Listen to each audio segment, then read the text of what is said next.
நம்ம செல்வி எங்கேயோ வெளிநாட்டுக்கு படிக்க அனுப்ப போறியாமே? ஆமாமா, பிலிப்பைன்ஸ் டாக்டருக்கு படிக்க போறா உங்க பேத்தி. அவ்வளவு தூரம் ஒரு பொம்பளை பிள்ளைய தனியா படிக்க அனுப்புறேங்கிறியே, உனக்கு கொஞ்சம் கூட பயம் இல்லையா? லிம்ரா மூலமா தான் போக போறா. ஒரு பயம் கிடையாது. தனித்தனி ஹாஸ்டல், வைஃபை ஃபெசிலிட்டி, செக்யூரிட்டி கேமரான்னு ரொம்ப பாதுகாப்பா தான் இருக்க போறா. எல்லாம் சரிதான், ஆனா இவட நாம எப்படி பிரிஞ்சிருக்க போறோம்? அதான் ஸ்மார்ட் போன் இருக்குல்ல, நேரா பாத்துக்கலாம். நமக்கு பக்கத்திலே வச்சுக்கணும்னு நினைச்சா அவ வாழ்க்கையில எப்படி முன்னேற முடியும்? அங்க சாப்பாடெல்லாம் எப்படி இருக்குமோ? லிம்ராவுக்கு சொந்தமான ஹாஸ்டல் மெஸ் இருக்கு. தமிழ்நாட்டு சமையல்காரங்க, நமக்கு பிடிச்ச சவுத் இந்தியன் ஃபுட் எல்லாம் கிடைக்கும். படிப்பெல்லாம் நல்லா சொல்லி தருவாங்களா? இங்க விட நல்லா இருக்கும். எல்லாமே லேட்டஸ்டா சொல்லி தராங்க. முக்கியமா MCA ஸ்கிரீனிங் டெஸ்டுக்கு சென்னையிலேயே கோச்சிங் கொடுக்கறாங்க. நம்ம செல்விய நம்மளை விட லிம்ரா நல்லா பாத்துக்குவாங்க. எல்லாத்தையும் நல்லா விசாரிச்சிட்டல்ல? நான் நேர்லயே போய் பார்த்து விசாரிச்ச போது லிம்ராவுடைய தகுதியும் அவங்க அர்ப்பணிப்போட செய்யற சேவையும் புரிஞ்சது. என் மக கட்டிக்காரின்னு எனக்கு தெரியாதா?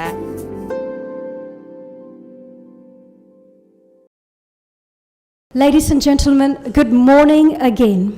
On this auspicious function, which is comfortably combined with the Republic Day of India, I am honored to extend a hearty welcome to all of you, the chief guests, the young doctors who are the stars of the day and their proud parents, the administration of Limra and the press, who have all gathered here to felicitate the achievers of a unique feat of success.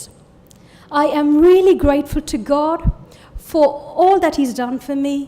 I am indebted to Limra for the opportunity I have to be the host of the ceremony. Thank you very much. The doctors who have all gathered here, we know that it is a very, very important day in our lives. Probably this day is more important than the very day that we graduated.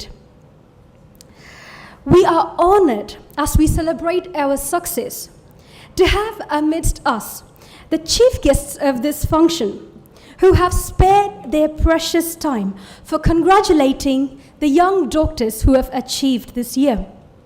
I take immense pleasure and am honored to welcome the chief guests as I call out their name. Commodore S. Shaker, Charter President, Rotary Club of Madras, Bay City.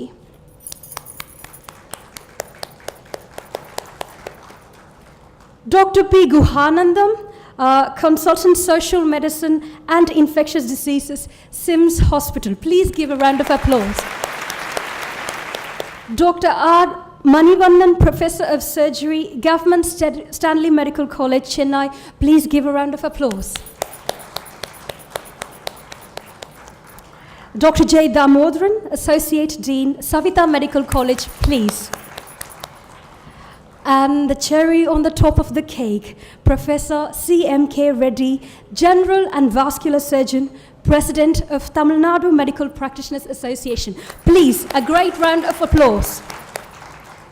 Dr. Vikas Kumar, Director of AFMG. Please, doctors.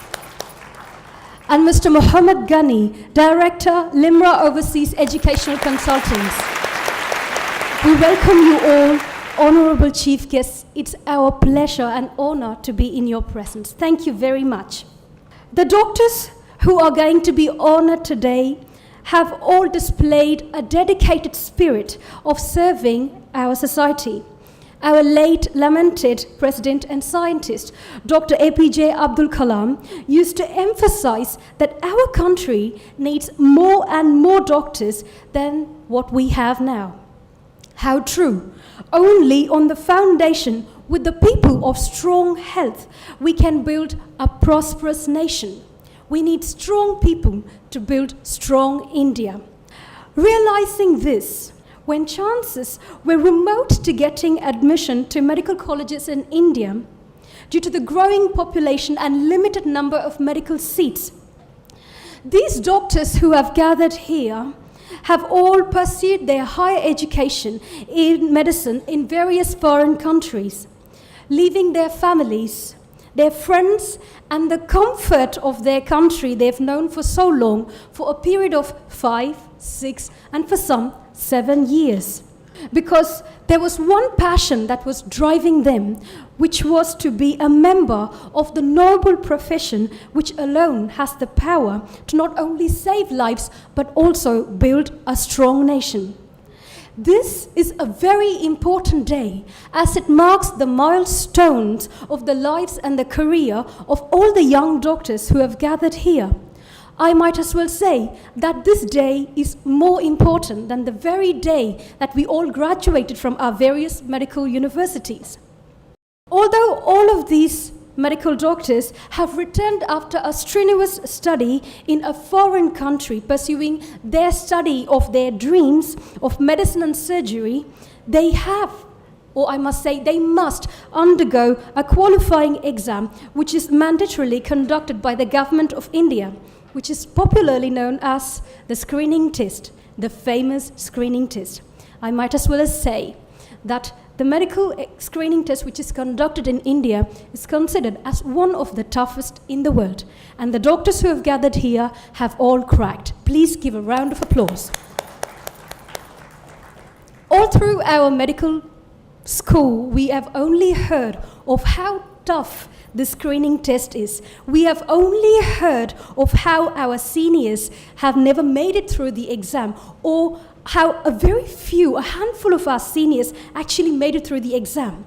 And those seniors who made it through the exam often appear as heroes for us.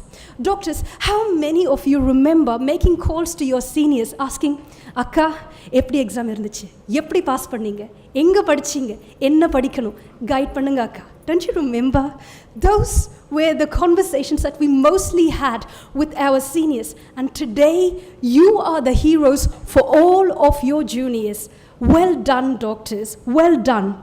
You have taken up the challenge of facing one of the world's most competitive exams and facing it head on. And today, you all are successfully seated here as qualified Indian medical doctors in the presence of honorable chief guests that have gathered here. My dear doctors, today this platform has been given to me so that I could share my story very shortly. My story is very similar to your story because all of us have this very common thread, the passion to become a doctor. It is more than wearing the white coat or the stethoscope or giving injections for people and trying to scare the children to get their food eaten. Isn't that what the families do? நீ சாப்பிடல அப்படின்னா இப்போ டாக்டரை கூப்பிட்டு ஊசி போட சொல்லுவேன். That is the image. But I'm telling you, the passion that we had is more than that. We wanted to serve our countries. For many of us from our childhood, from the moment we all started to talk, when they asked, "What do you want to become?" I am sure that 99 out of the 100 that have gathered here would have said, "I want to be a doctor." Personally, me, I have always done that. 10th CBSE, I was one of the city toppers. And then I moved to a prestigious school in Rasipuram, Namakkal. I did my best. 12th grade, I was very proud of the grades I got. I was a strand of a hair away from getting into a government medical college. I knew if the counseling would come, I was heading either to a BDS or to a private medical college. I couldn't, with the life of me, even think of doing any other thing. Engineering, that's even out of the question. I knew I was made to pursue medicine. And we all know how expensive it is to study in a private medical college here. After everything that my parents have done, to give me the best education, I didn't want to put them into a roller coaster ride of taking up, humongous sums of loans so that I could pursue my dreams. God being so grateful, right after my results, I got chosen in a foreign exchange program between India and Russia. And I got a full scholarship to study medicine. Only upon going to Russia, I found out that I was the first Indian after the split of USSR to actually receive a scholarship to study medicine. It was an honor because I was carrying the mantle of representing India in the various cities that I lived. When they granted me the scholarship, the Russian authorities of the embassy, they mentioned it to me. They said, you are going to study medicine in Russian since it's a scholarship. I remember not even giving it a thought. Human body is a human body anywhere in the world. Why is a language going to stop me? So I just signed my contract. I was very much late for my semester. I had 4 months to learn Russian, a language from scratch. Today, as I speak in Russian, even Russians ask me, wow, your Russian is so good. Were you born in Russia? Did you school in Russia? But let me tell you, I learned Russian in 4 months, and they think it is my passion for the language because of which I'm speaking good Russian. But actually, it is the passion for medicine that I had that made me, that pressurized me to master a language from the scratch.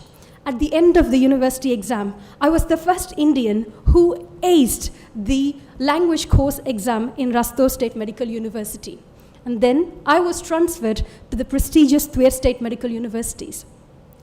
Doctors, I know that the education that we all had in the various foreign countries, be it China, Armenia, Georgia, Russia, whatever country, maybe it is not what you expected. Maybe it can't even be compared to the high standards of the Indian medical colleges that we have. But we must remember to be grateful for the chance that we had to pursue our dreams. It was not perfect, but we had a chance. How many of you remember our first anatomy classes in our respective universities?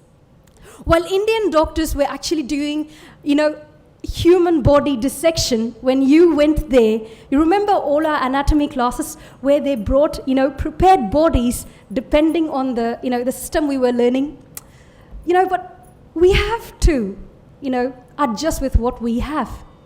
Do you remember taking selfies with those dead bodies even though the notices said, don't take selfies? I did it. We were so proud because we were living our dreams.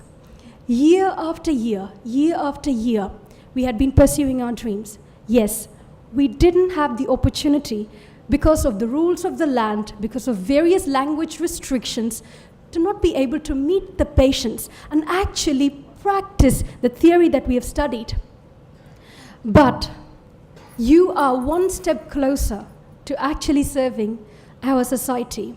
With our internship here, you can do more. But we are so grateful for the opportunity that our various universities and the countries that gave us to pursue our dreams. Dear achievers, kindly be on your feet. Kindly be on your feet. Achievers, come on. Wow. And kindly remain standing. Kindly remain standing. I want you all to know that we are proud. You took up a profession that no man in his right senses will take, because this is not for everyone and not everyone is cut out for this. You knew the amount of money and amount of years of your life that you're going to invest into practicing medicine. It was not about you making money later. You wanted to heal people. You wanted to treat sick people and build a strong nation. Thank you, dear doctors, for not giving up on your dreams. Thank you for pursuing it despite immense negative criticisms that were in this country, in our home country, which we are and we will be continuing to face. But thank you. Thank you for not giving up on your dreams. I am so proud, and I want to say, well done. Until now, well done.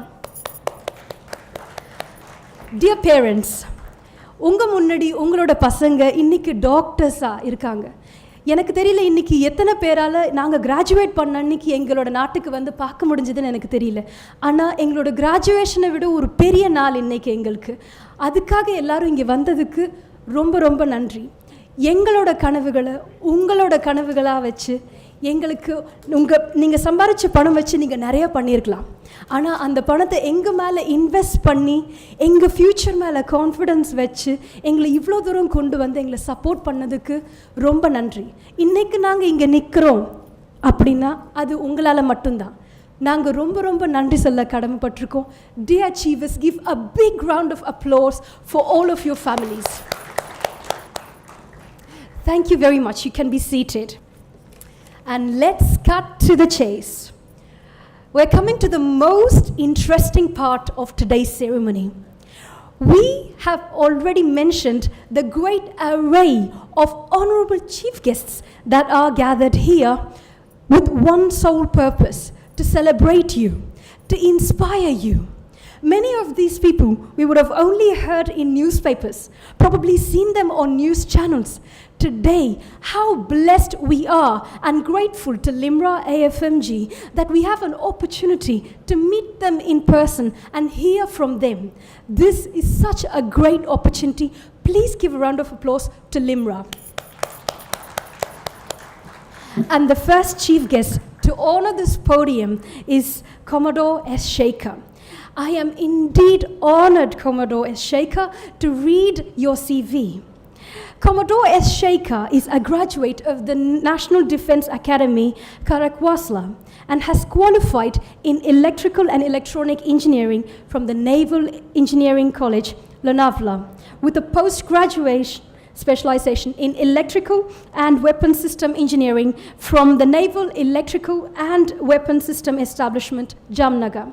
He is also the graduate of the National Defense College, New Delhi, and has an MPhil in the Defense and Strategic Studies from the University of Madras. Commodore Shaker has specialized in submarines and has occupied various positions of increasing responsibility and authority in the Indian Navy, including a diplomatic assignment at Moscow, Commanding Officer of INS Valsera, the Naval Electrical and Weapons System Establishment, Joint Director, Submarine Acquisition at Naval Headquarters, and General Manager of Naval Dockyard. After his voluntary retirement from the Navy in 1993, Commodore Shaker has successfully transited to the corporate world and has held various prestigious positions of responsibility in diverse organizations. Today, Commodore Shaker is concurrently the chairman of Tunga Services Private Limited, founder director of Centre for Advancement of Science, Technology, Law and Engineering, vice president, Aerospace Industry Development Association of Tamil Nadu, founder director of JMPS Sanjeevani Consultants Private Limited, founder secretary of National Defense Alumni Association Chennai Chapter, immediate past president of the Navy Foundation Chennai Chapter, convener steering committee Blue Economic Strategic Thought Forum India, convener Tamil Nadu Small Industries Delegation. Commodore Shaker, for all of those who graduated from Russia, is also a qualified interpreter of Russian language. I was able to have a short word with Commodore, and I must say, I was impressed with the way he was able to speak the language with proficiency. In recognition of his achievements and contributions in the field of human resources and development, Commodore Shaker has been nominated to serve on several government committees and organizations. And we are honored now, Commodore Sir. Please come and honor us and inspire us with words, sir. Thank you. Respected chief guests, it's your time. Please, we call you all upon the stage, please. Please. Dr.C.M.K.Reddy, Dr. P. Guhanandam is here. Please, a round of applause for all our chief guests, please. Dr. R. Manivannan, Dr. J. Damodaran, Dr. C.M.K.Reddy, Dr. Vikas Kumar, and special invite from Limra, Dr. David Kay Pillai. Please, a round of applause. Magandang Umaga Salaut for all the doctors who qualified from Philippines. Ni hao ma for those doctors who qualified from the Chunghua Rinmin Kung Hu Ko or the People's Republic of China. Здравствуйте, my дорогие друзья who qualified from Russia, and Zaravinkabuli for those who went through Ukraine. Anaivarukkum Kalai Vanakkam. Ladies and gentlemen, honored guests, and I must say, I was absolutely floored by Dr. Viniba's opening address. In fact, after her address, I don't think we have anything to say. But since my dear friend Gani has called me here, I thought I must share a few words. I must also tell you that I'm an electrical engineer, actually electronic weapon system engineer. I have got nothing to do with saving lives. I destroy lives from submarines. But that's in a different profession. My only association with doctors has been that doctors of eminence have saved my life twice. I've had a heart attack, I've had a paralytic stroke, and I'm here in front of you thanks to eminent doctors of Chennai. Dr. Viniba spoke a few words which I thought I must highlight during my address to you. She spoke about passion. She spoke about a dream. She spoke about service to the nation. She spoke about earnings. I'll come to that last. But if you look at the word passion, you look about serving a dream and serving the nation, I think we from the armed forces do all that. In my younger days, there were only 3 professions which somebody could go into. You could either become a doctor or a lawyer or an engineer. And you did this because in a family, everybody said, "Hey, நம்ம வீட்டில் யாருமே doctor ஆனதில்லை, நீயாவது doctor ஆகும், இல்லைன்னா நம்ம வீட்டில் எல்லாரும் doctor ஆனால் நீயும் டாக்டர் ஆகும்." Right? Today, it is not so. Today, there are millions of opportunities for our youngsters to choose. But even in those days, I chose the armed forces because my father's elder brother was an air commodore. My father's younger brother was a lieutenant general. The only service I could join was the Navy, and I joined the Navy. I joined the National Defence Academy, and just as the doctors over here, as Dr. Viniba was saying, chose with passion to join the medical profession, I chose the naval profession, and in the naval profession, I chose the most dangerous of that all, to become a submariner. And in submarines, I qualified to become a submariner in Vladivostok, which perhaps those who went to Russia will know. The coldest place, Verkhoyansk, is close to Vladivostok. It's only minus 45 degrees there, and that's when it's not very cold. And it is the silny vietar, that is the very, very cold winds, which actually freeze the marrow inside your bones. We did our submarine training over there, right? But apart from that, I went back to Russia. I went to Moscow as assistant naval attaché, served 3 ambassadors. One of them was the great Inder Kumar Gujral, later our Prime Minister. I had the privilege, because I was a Russian interpreter, I graduated from MGU, the Moskovsky Государственный университет имени Patrika Lumumba, and traveled with the ambassador across the length and breadth of the then Soviet Union. My dear friends, what you saw of Russia was perhaps only a small shadow of what the great Soviet Union was. I saw the Soviet Union from Vladivostok in the east to Kaliningrad, that is the Königsberg in the west, from Omsk in the north, from Kim in the north, to Omsk, Tomsk, Irk, etc. I've seen the length and breadth, Vdol I Papriok, the Soviet Union as I'd seen it. And believe you me, fantastic country. I was told that in St. Petersburg, Leningrad as it used to be known in my time, eye operations could be performed in an eye hospital which is under renovation. The hospital was being lifted and changed when the eye operation. That is the kind of expertise that Russian doctors had in those days. So those of you had the privilege, like Viniba, having graduated from Russia, I congratulate you. You couldn't have got a better place to graduate. I don't know much about the medical education in the Philippines or in China, but must be equally good, right? This is as far as passion goes. As far as dream goes, yes, she was very right to say that you're all pursuing a dream. My exhortation to you is continue to pursue that dream, because it is very well to start, but it's most important to continue to go there. And I think I was discussing with one of my colleagues here, this country needs many, many more doctors. It's a tragedy that this country hasn't produced the number of doctors which we need. And it is in that context that all of you who went abroad to get your medical education make a lot. Coming to earning, I think that I'm bringing it to the last, because earning, I think, is the least of all.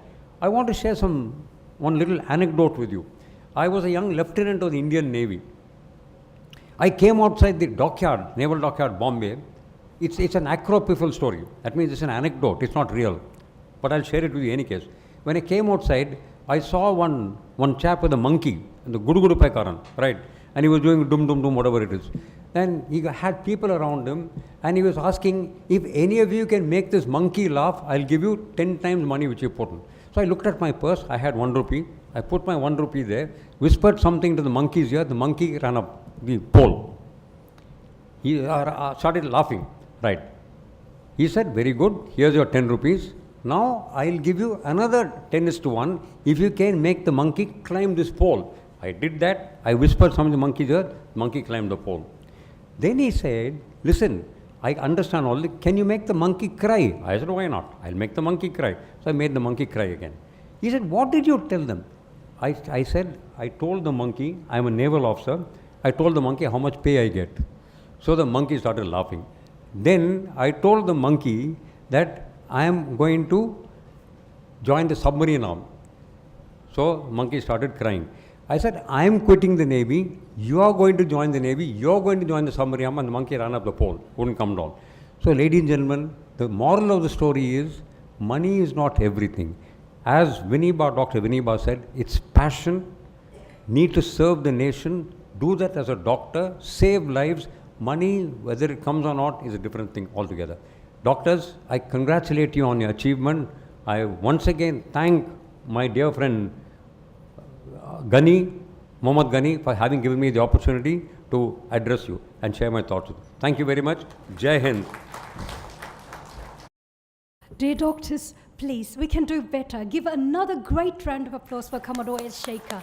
Thank you very much, sir, for sharing those words, which are the very words that inspiring doctors like us need to hear. Thank you very much, sir. And next, I call upon to this podium Dr.C.M.K.Reddy. I am happy and privileged to invite to this podium the general and vascular surgeon who practices in Chennai, who needs no introduction of whatsoever, not only in the medical world but of India, but also all throughout the world. Dr. C.M.K.Reddy, I am so privileged to call on you here to the podium to inspire us with your words, sir. Please, doctors, give another round of applause for Doctor. Today's hero, the organizers of Limra, my good friend Mr. Ghani, the faculty assembled here to talk to the young budding professionals, Professor Damodaran, Dr. Guganandan, Manivannan. Of course, just now you heard Commodore talking about his experience in Russia, and Dr. Vikas Kumar. My dear friends, people say medicine is a science. Knowing medicine is science, but then the practice of medicine is an art. That's very important, because knowing is different. Everybody passes the same exam, everybody reads the same book, but then one fellow becomes very popular, one fellow remains average. So there is some secret which this fellow is missing. That is very important. That's what you should learn. Subject is over, you all passed, now you are clear. But then now you are entering into the new world where you are very much sought after in the society. Experiences. You have to handle all kinds of patients with all kinds of psychosomatic disorders. This is a challenge.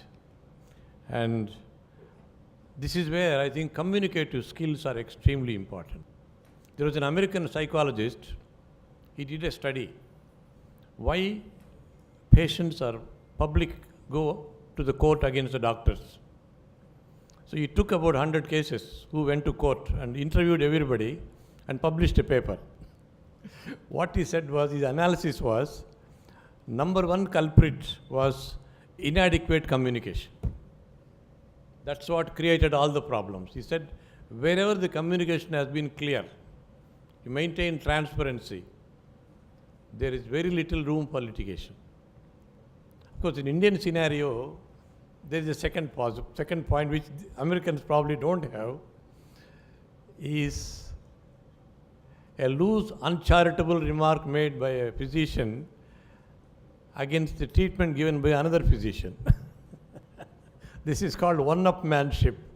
You want to show that you are something better than the next man, not realizing tomorrow you may be in the receiving end. Because it's a free country, anybody can make a remark on anybody, which is not called for. We have to exercise some amount of restraint.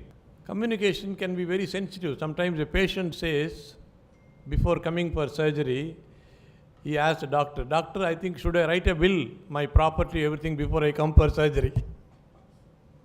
If you tell him, "Yeah, I think it's a good idea," probably he may not come for surgery at all.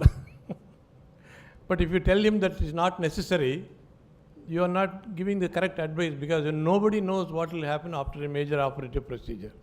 So you can't say yes, you can't say no. This is where your communicative skills have to be used. I found an answer for this. I tell them, look, surgery is scheduled for next Wednesday, right? Okay. Is there a guarantee that you will be alive till next Wednesday? Or is there a guarantee that I will be alive till next Wednesday? There is no guarantee. There is no guarantee of anything. So if there is a need for you to write a will, you better write immediately. Not necessarily for the sake of surgery. Even otherwise, crossing a road, something can happen. Flying, something can happen. So if there is a need to write a will, write immediately. So make him write the will and come. This is another example I can give you where the communications are very important. Patient comes with an advanced cancer. You know that you can't operate on him because it's too far advanced. Now there are two ways of telling the patient or the relatives. One is, it's too far advanced, we can't operate. Second is, you don't require surgery. You require only medical treatment. How is that? The second one is taken very nicely by the patient than the first one. Same, what is going to happen is the same. But then how you put it? You just tell them that you don't require surgery. This disease doesn't require surgery. You require only medical treatment. So this is where our communications have to be very, very, very appropriate.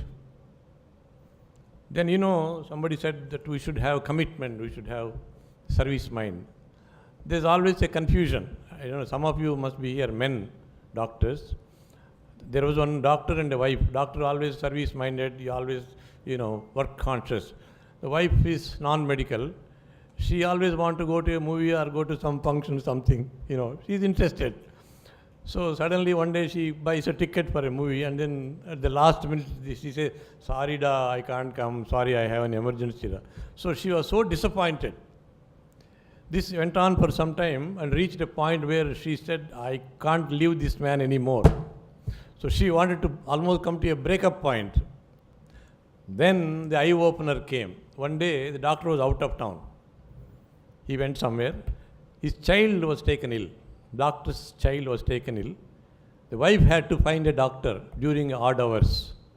So she goes to one doctor, taps the door. The wife says, "No, sorry, we are going to a movie, don't disturb him."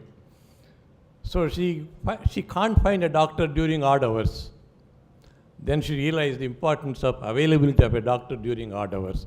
And husband came back, she apologized, "Very sorry, you mind your business, I will not interfere with you hereafter." That's an eye-opener. That's the kind of dedication we have to work. And, there was one disease which 90% mortality, only 1 out of 10 will survive. So nobody wants to operate on that guy.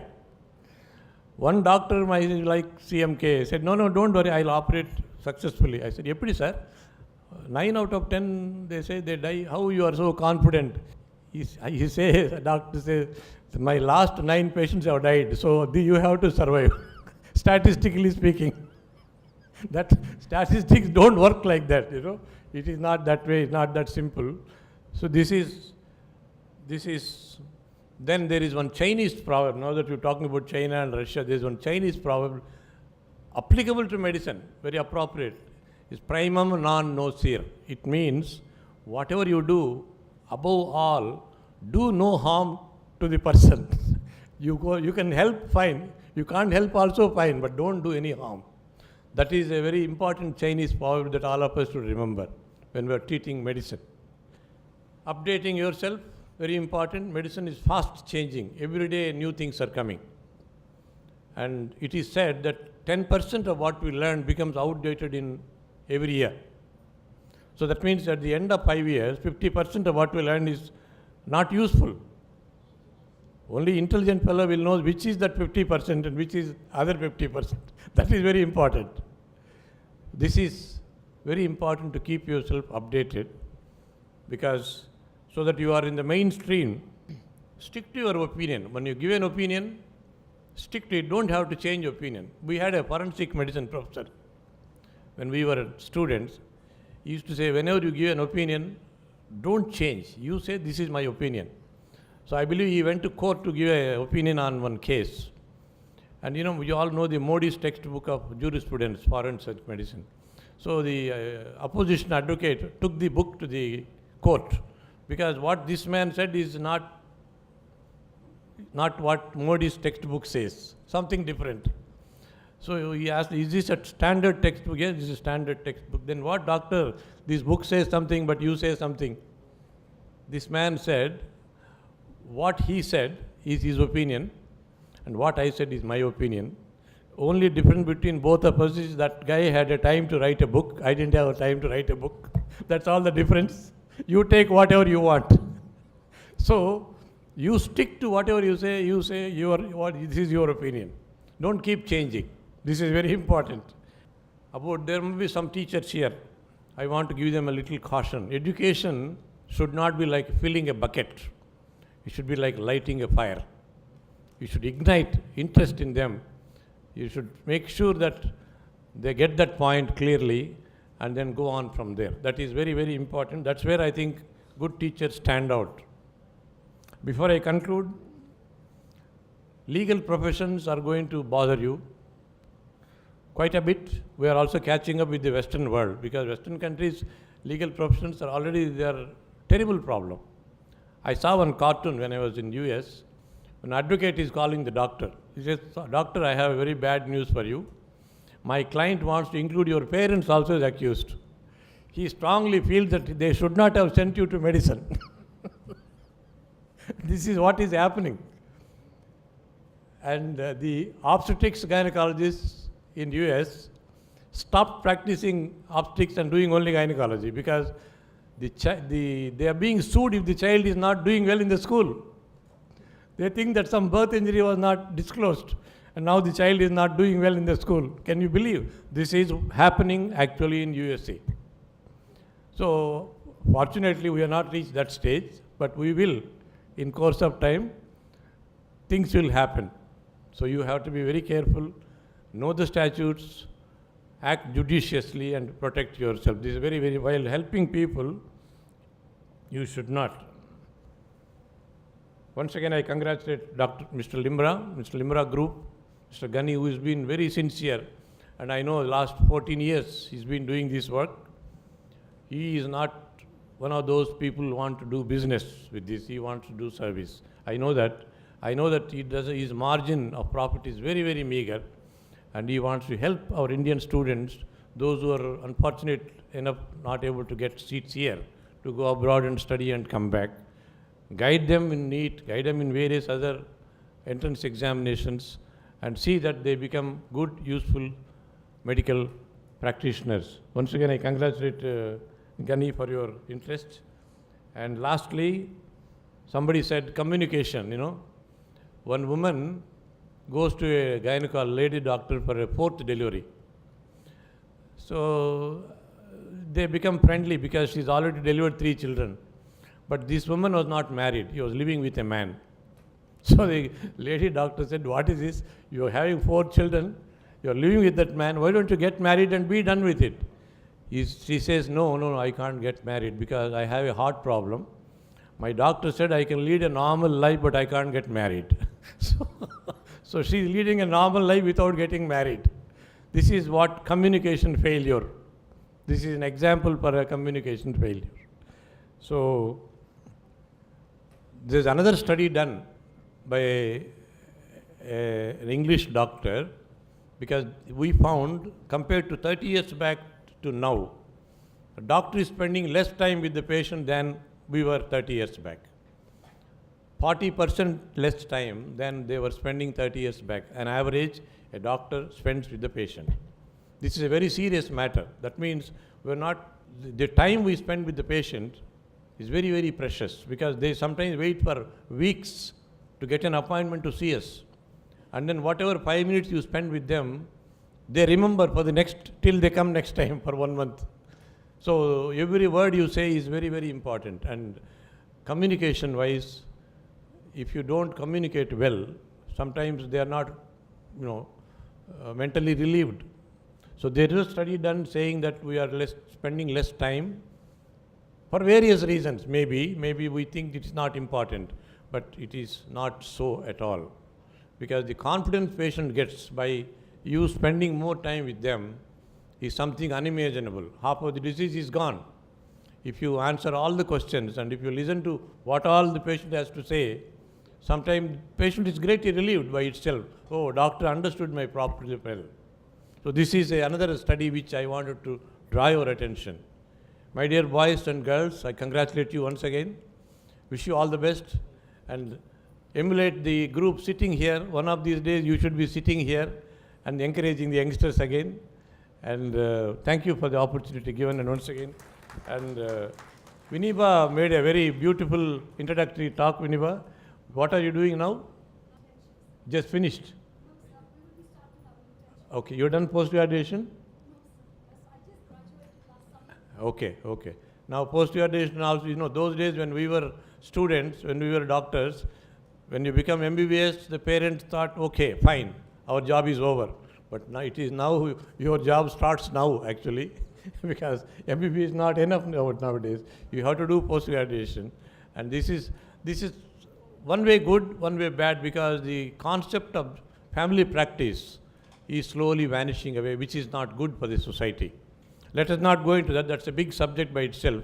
Once again, I am very grateful for inviting all of us here, and congratulate you, boys and girls. Wish you all the best. Thank you.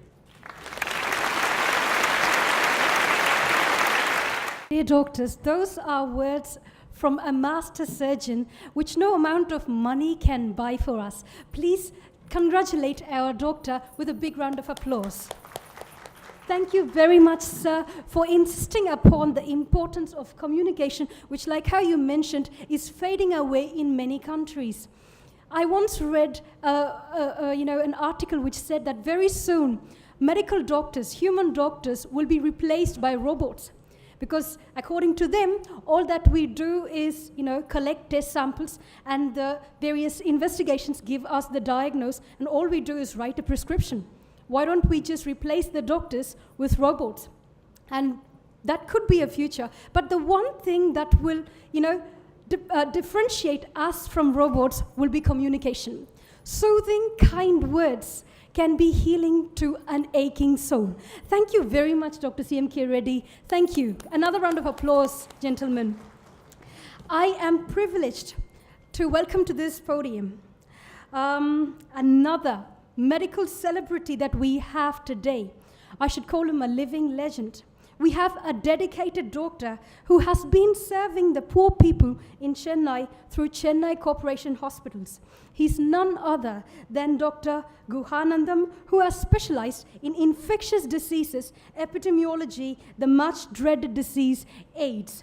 With no further ado, Dr. Guhanandam, we invite you to the podium with a great round of applause. Greetings to you all for the day, the special day, the Republican Day of this country. I would like to pay my regards to my professor, my teacher, who doesn't want to be quoted as teacher because he don't want to show himself to be elderly. My Professor C.M.K.Reddy, and my other colleagues with whom I worked a lot, Dr. Damodaran, who was the professor. He was the professor of Sri Ramchandra Medical College. And of course, David, with whom I am having contact for about 15 years about his ventures in Pune and Philippines.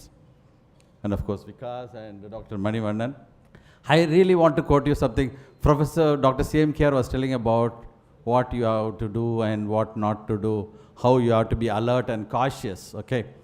But this day is a Republic Day. Dr. Baba Sahib, Dr. Ambedkar said, health and education are the basic rights of the community. He said in this Indian Constitution, health and education are the basic rights of every Indian citizen. But unfortunately, it is being sold commercially, and you have been to Philippines, and this country was not able to give you free education, and this is what we aim for. One of my mentor, Dr. Solomon Victor, usually say, when will this country will give education free of cost, right from UKG up to the post-graduation levels? That should be the pride of this country. Another thing, why I am trying to say this, you should have it in mind, because you should not have any idea in future that this everything is to be commercialized. It should not be commercialized. We are aiming towards that. So we have to think of giving this education and health free of cost, and any cultured community, பண்பட்ட கலாச்சாரம் மிகுந்த எந்த மனித சமுதாயமும் அடிப்படை கல்வியையும் அடிப்படை சுகாதாரத்தையும் அவங்களுடைய பிள்ளைகளுக்கு மக்களுக்கு இலவசமாகத்தான் கொடுக்கப்பட வேண்டும். Example for that, எனக்கு சொன்னாங்க ஒரு example. When I was a student of London School of Hygiene and Tropical Medicine, I was asked to go for 1 week to the community to learn about what medicine is. Medicine, sir சொன்னாங்க, is a surgeon, vascular surgeon, நிறைய சொன்னாங்க உங்களுக்கு. எனக்கு வந்து public ஹெல்த்தால் I am interested taking this expertise of medicine to the larger population and a cheapest cost or a fee with no fees at all. எனக்கு I was a student of John Hopkins in America, and I did my MPH and my post-graduation again in infectious disease in London School of Hygiene and Tropical Medicine. In both these institutions, I was sent to the field of slums in America, behind Baltimore. I don't know, my professor would have seen those slums. He was also a student of John Hopkins.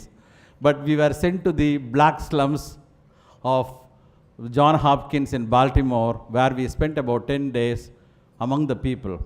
The point is, you learn medicine, you understand why you want to do medicine from the community. You understand the community first. Even now in Christian Medical College, Vellore, all the first year students are sent to the villages to learn medicine. Why I should become a doctor? What is that I should serve for these people? Is it just to make money or to take care of these people? This is very important. Please understand, when you have an opportunity in future to become decision makers of this country, always think of giving health and education free of cost, treatment also free of cost to the people. This is first thing that I want to tell you. Number 2 is, there is one professor called Dr. Thambaya.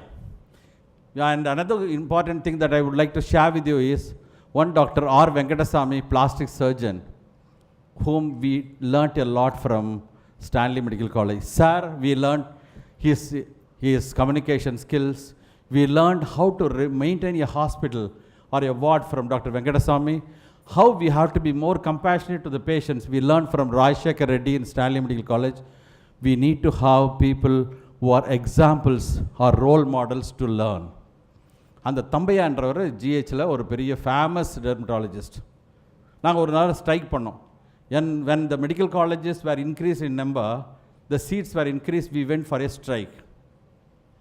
And we should not go for more. The doctors who are already educated were suffering from unemployment, and why should more colleges? And that too, when the new medical colleges by private sector started, we went for a strike. And again, we wanted to raise the stipend of the house surgeons. It was in 78, 74, 75. And Dr. Thambaya called us and talked to us. When it was Second World War, we were running the hospital.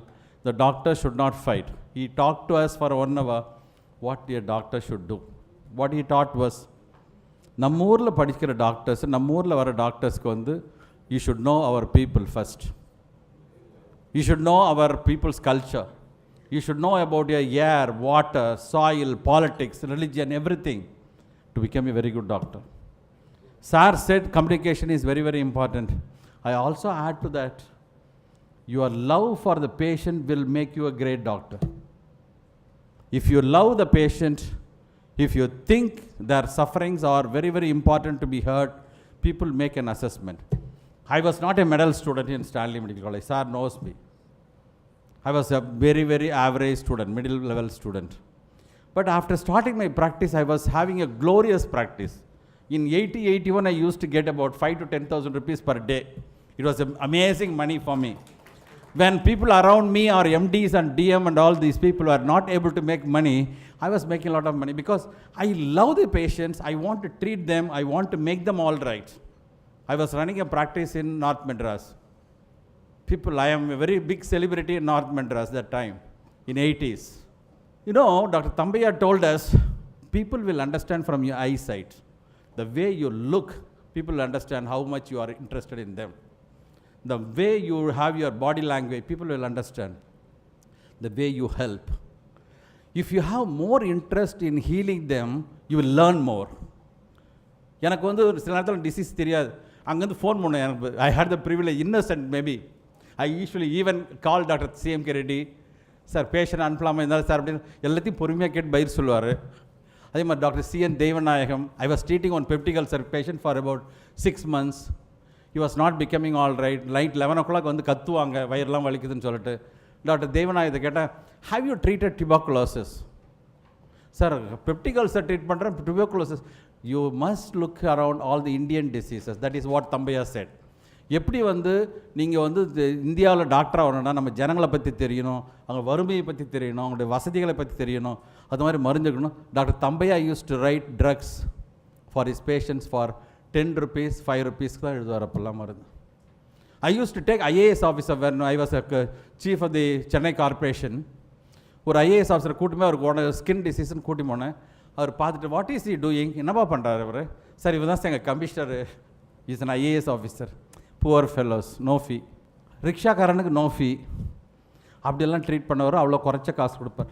Then he said, don't try to copy whatever you learn from the western text books of medicine. Try to apply the knowledge to our situation. Try to treat basic causes of the illnesses. அவர் எப்போவுமே அதிகமாக மருந்து கொடுத்தது இல்லை. அதே மாதிரி நம்ம ஊரில் படிக்கிற doctor, I was an examiner for MD, I was an examiner for MPH. நான் வந்து பேசிக்காக Thambaiah சொன்ன விஷயத்தை பதில் சொல்லாதவங்களாம் நான் கர்டசியெல்லாம் ஃபெயில் பண்ணிக்கிறேன். உதாரணத்துக்கு வாட்டர் பார்ன் டிசீசஸ், எனக்கு 6 டிசீஸ் சொல்லணும், அது சொல்லணும்னா எனக்கு பிடிக்காது. ஸ்கேபிஸ் ட்ரீட்மெண்ட் சொல்லணும், அது சொல்லணும்னா எனக்கு பிடிக்காது. Doctor Thambaiah used to say, நம்ம ஊர் டாக்டர்களுக்கு வந்து மலேரியாவுக்கு ட்ரீட்மெண்ட் சரியாக தெரியணும், ஸ்கேபிஸுக்கு தெரியணும், வயிற்று பூச்சிகளை ரிமூவ் பண்ணுறது தெரியணும், அனீமியாவுக்கு ட்ரீட் பண்ண தெரியணும், வேக்சின்ஸ் எல்லாம் எப்படி போடணும்னு தெரியும், நியூட்ரிஷன் போடணும்னு தெரியும். இதில் தான் பாதி டிசீஸ் இருக்குது. I was a community health expert, worked in WHO and UNICEF. I worked in Geneva for nearly a year. You know, large number of people around the world, they are suffering, 75 to 80% are suffering because of all these common illnesses. The common illnesses treat பண்ண முடியாமல், அதுக்கு வசதி கிடைக்க முடியாமல் தான் next level போகும்போது they go to the expert. So this country needs more number of human doctors who have got passion for the people to be treated.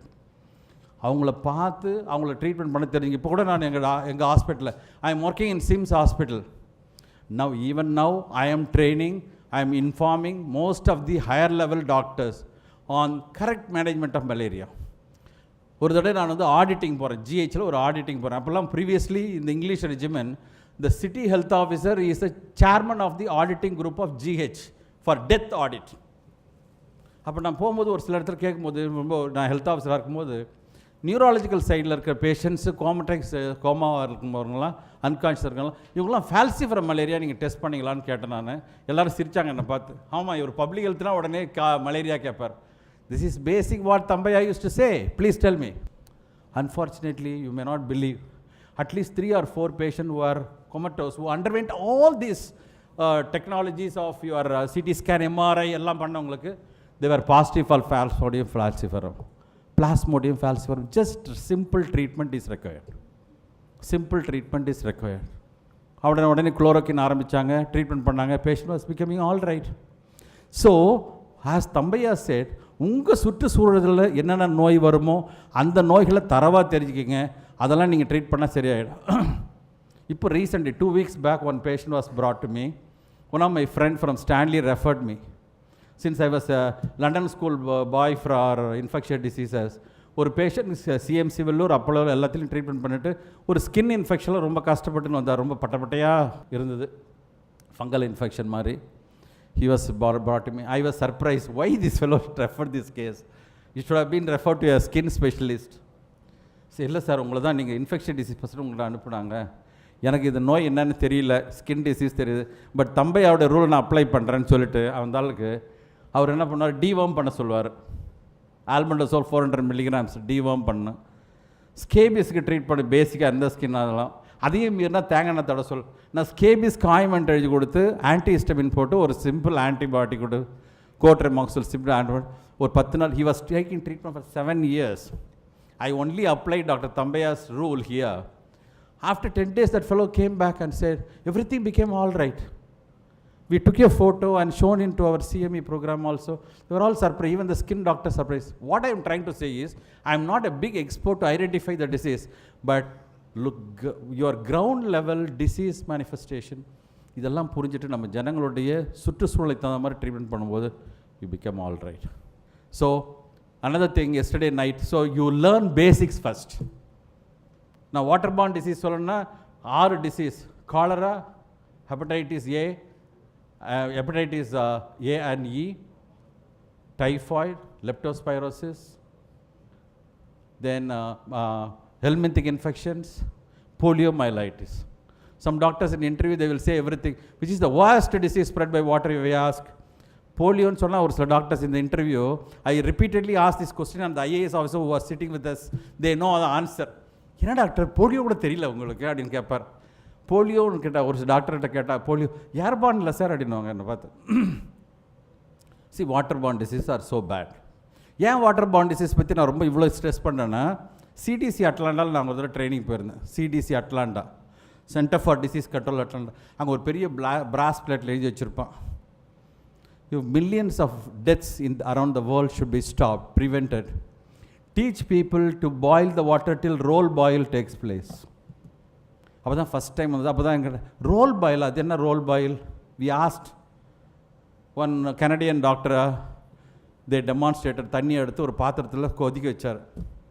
முதல்ல bubbles வந்தது, அப்புறம் தண்ணி ரோல் ஆக ஆரம்பிச்சதில்ல, கடல் தண்ணி மாதிரி. This is an ultimatum to make the water potable. If this water boiling is advised to the people, your 6 killer diseases are out. இதை மாதிரி பேசிக் இந்த விஷயத்தை நான் சொல்லி பார்த்துருப்பேன் டாக்டர்ஸ் கிட்ட.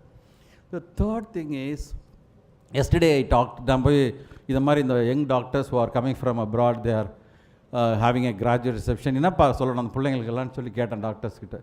DP director of public health இந்த ஸ்டூடெண்ட்ஸுங்கெல்லாம் இருக்காங்க, அவங்கள கேட்டேன்.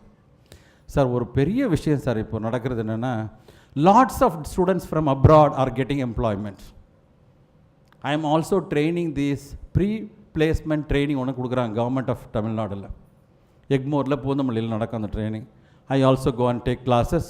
50% of the students are post in the government service are people from abroad, Russia, Georgia, China படித்தவங்களாம். These children are not showing much interest in the field work. They are all posted in the primary health centers. அந்த ஏழை ஜனங்களை, slum ஜனங்களை போய் பார்க்குறதுக்கு அவங்க interest காட்டுறதில்ல. Whereas the people who come from the medical government colleges, they show a lot of interest. Private colleges and the abroad, they are not showing interest. Please, I just see from the site itself, you are all from middle income group people. You should develop love for our people. You should love. என்னுடைய டாக்டர்ஸ்கிட்ட ரொம்ப கோவமாக சொல்லணும்னா, you learn basic medicine because you should treat yourself first. உங்கள் வீட்டில் இருக்கிறவங்களுக்கு உடம்பு சரியில்லைன்னா அவங்கள ட்ரீட் பண்ணுறது உங்களுக்கு தெரியணும். அதுக்கும் நீ போய் எல்லாரையும் கேட்டிருக்க முடியாது. You got big scope for practising medicine provided you learn the basics. Sir சொன்னாங்க ஃபேமிலி ஃபிசிஷியனுடைய கான்செப்ட் குறையுது, பட் ஃபேமிலி ஃபிசிஷியனுடைய concept is going to again reemerge. Because now everybody is able to say MRI, CT scan எல்லாத்தையும் பண்ணிவிட்டு இப்போ robotic surgery எங்கள் ஹாஸ்பிட்டலாம் வந்துடுச்சு பார்த்து patient comes with these reports. Sometimes I had seen the super specialist, very busy surgeons, they come to the theatre with the records even without seeing the patient. Because his assistants tell them a lot of information and they see the patient. So things are happening, but in spite of everything, a family physician is the person to really guide them properly for many other treatments. And the family physician is the person who can treat the root cause of illnesses. உதாரணத்துக்கு இந்த doctors scabies treatment பற்றி நாங்கள் கார்பரேஷனில் வந்து treatment பண்ணும்போது ஒரு IAS officer, பூர்ணலிங்கன்னு ஒரு IAS officer, Alauddin ஒரு IAS officer. பூர்ணலிங்கம் சொன்னார், ஸ்கேபிஸ் வந்து 2.5 லட்சம் பசங்கள் பார்த்தால 1.5 லட்சம் பசங்களுக்கு ஸ்கேபிஸ் இருக்குது, சென்னை கார்பரேஷனில் அவங்களுக்கு ட்ரீட்மெண்ட் பண்ணணும். அலாவுதீன் சொன்னார், இதெல்லாம் உங்கள் வீட்டுகளே பார்த்துக்குவாங்க டாக்டர், நீங்கள் அதெல்லாம் கவலைப்படாதீங்க. I told him, this is a very worst disease, sir. If you are not going to treat this scabies, it is going to cause them harm. இப்படியெல்லாம் என்னை பயமுறுத்தாதீங்கன்னார் அலாவுதீன். ஆனால் பூர்ணலிங்கம், he listened to me. He said, what will happen? Sir, இதை வந்து treatment பண்ணாமல் விட்ட 100 patients with scabies are not treated, 25% of them are likely to go in for glomerulonephritis in future. அத்தனை பேருக்கு நீங்கள் டயாலிசிஸ் பண்ணி ரீனல் டிரான்ஸ்பிளான்ட் பண்ண முடியுமா? Then he was convinced. Then I brought a committee. A director of Institute of Child Health was brought in. She also gave the same opinion what I said. We treated all these 1.5 lakh children with benzyl benzoate worth about 1.5 lakh rupees. டின்னில் pencil pencil வாங்கி எங்கள் நர்ஸெல்லாம் கொடுத்து எல்லாரையும் போட்டு 2-3 நாள் treatment பண்ண சொன்னால் சரியாயிடுச்சு. Now we have saved the patients with about 1.5 lakh rupees. Just imagine about 25,000 patients with glomerulonephritis is a huge burden for the system, family and the individual. அதே மாதிரி சாலமன் விக்டர் பீரியடில் rheumatic heart disease, rheumatic fever treat பண்ண ஆரம்பித்தோம். Rheumatic fever detect பண்ணி 2 லட்சம் பிள்ளைங்களை detect பண்ணி ஒரு 500 பேருக்கு கண்டுபிடிச்சோம். அவங்களுக்கு பெனிசிலின் டேப்லெட்ஸ் கொடுத்தோம். அது கொடுக்காம விட்டானோ என்ன ஆகும்? Can any one of you say? If the rheumatic fever is not treated, patients will go in for rheumatic mitral stenosis, heart disease, which will require valvotomy. இதை மாதிரி சின்ன சின்ன விஷயங்களை நீங்கள் நிறைய கற்றுக்கணும், நீங்கள் பெருசாக வரணும். அதே மாதிரி நீங்கள் சர்வீஸ்க்கு ஈஸியாக போயிடுவீங்க. போகும்போதும் you have to be very careful in handling patients. You have to be more convalescent to the patients and respect and give the respect to the patients and listen to them and treat them very well. And last but not the least is, ஒரு doctor ஆகிறது ஒரு பெருமைக்குரிய விஷயம். I don't know how many of you realize. I feel proud to be a doctor because I had seen IAS officers, I had seen politicians. I worked with the ministers together as a city health officer. I worked with IAS officers. நிறைய தடவை சண்டை வரும் IAS ஆஃபீஸருக்கு எனக்கு. அப்போ தான் நான் உங்கள் கோவத்தில் சொல்லுவேன், சார் மேக்ஸிமம் நீங்கள் ஃபைலில் கையெழுத்து போடுவீங்க, இதெல்லாம் எங்களை பற்றி எழுதுவீங்க, but you cannot touch a patient. But we are most privileged to touch patients and treat. The patient listens to us. அப்போ தான் ஒரு ஐஏஎஸ் ஆஃபீஸர் சாலமன் விக்டர்னு டாக்டர் அவரை வந்து 1 மணி நேரம் உட்கார வச்சார் வெளியில். I went there and told him, you are making a cardiologist who touched more than 25,000 hearts by hand, and you should give the privilege of meeting him earlier. He met. அவ்வளோ privilege people வேறு எந்த ஆட்களால் செய்ய முடியும் சொல்லுங்கள் பார்ப்போம். ஒரு நோயாளியை தொட்டு அவனுக்கு ட்ரீட்மெண்ட் கொடுத்து அவனை பேச வைக்கிறதுக்கு யாரால் முடியும்? Such a privileged people you are. You understand, the doctors are highly privileged people. I don't low grade other professionals. They are also great. But as doctors, you are more humane, you are more loving, and don't compare yourself with other professionals. Okay? With all these kind words and best wishes and blessings, I wish you all to shine so well in future and become big people to heal the human suffering. Thank you. Thank you very much, sir. The passion that Dr. Guhanandam has for treating the, not well privileged, as I may put it, of our society is very contagious. We are privileged to hear the words that you've mentioned it to us, sir, and I can assure you that each and every one of us who heard your words, we will show more interest in getting and treating the people or if the poor community, sir. Thank you for encouraging us, sir. Please give a good round of applause. And now we come to a very important part of this program. We have a few slight changes. Please cooperate, dear chief guests. And now we are going to honor all of these living legends that are on this stage. So I kindly call the director of AFMG, Dr. Vikas, to honor our chief guest, Dr. C.M.K.Reddy.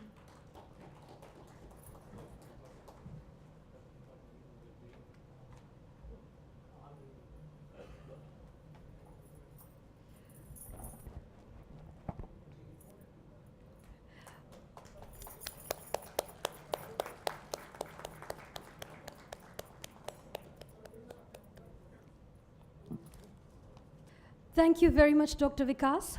And now, I kindly request our chief guest of the day, Dr. C.M.K.Reddy, to honor the rest of all the guests of honor. Please. First to Dr. Guhanandam. Yes. And next to Dr. Damodaran.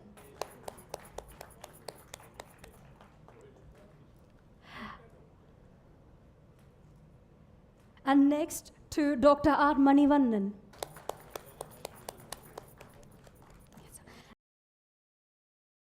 And next to Dr. David Kay Pillai.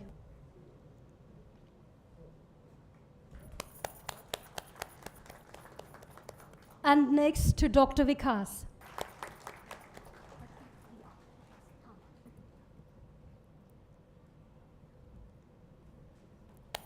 And next to Mr. Gunny, please, a round of applause.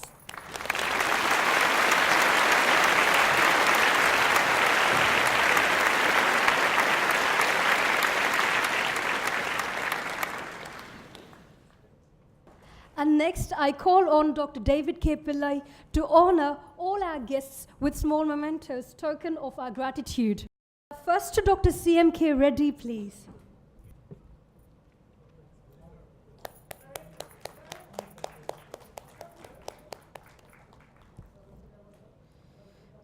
And next to Dr. Pillai, please, to Dr. Damodaran. And next to Dr. Manivannan, please. And next to Dr. Guhanandam. Okay, and the next one to Dr. David Kay Pillai. Thank you very much, guests. Please, we request you all to please kindly take your seats there. We will be having our award ceremony now, and I request Dr. C.M.K.Reddy and Dr. Guhanandam to remain seated on the stage, please. A round of applause as our guests take their seats. Now, there will be the award ceremony where the shields will be given to all the achievers. As you come and receive your awards, please kindly don't stand, but kindly take your seats at your respective places. First, we call upon the stage Dr. Daniel Raj, and he's the highest scorer of AFMG. Please give a round of applause. And next, we call to the stage Dr. Paul Jason Augustine. And next, we call Dr. Vijay Bhaskar Murugan. Dr. Hetal Swami.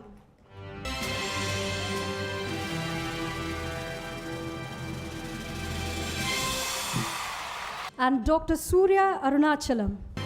And next I call Dr. Vignesh G.S.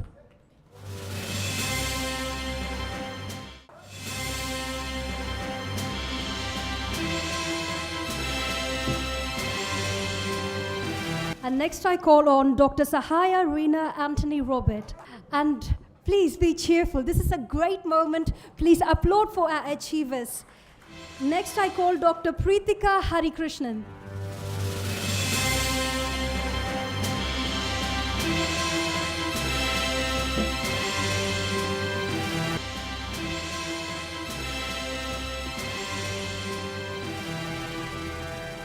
And next I call on Dr. Arjun Raj Balasubramanian. And next I call on Dr. Akash Anirudh.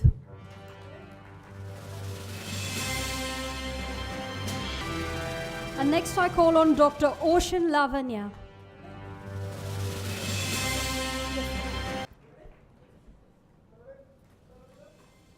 And next, Dr. Mahalakshmi Ravi.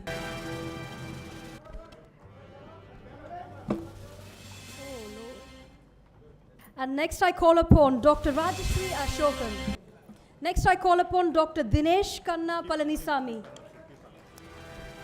And then Dr. Julian Vivek Leander Xavier.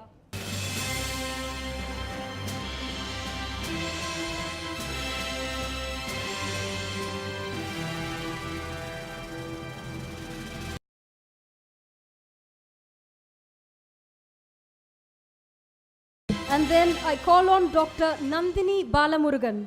I call on Dr. Monica Damodaran.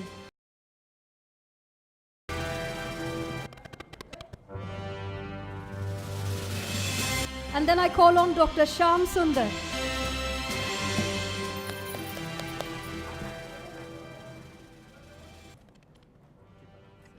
And then please to the stage, Dr. Nitya Lakshmi. And next to the stage, Dr. Ram Koshik Parthasarthi.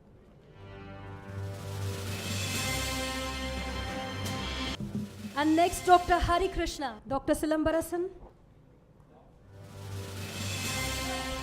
And next to the stage, Dr. Singaram Sekar.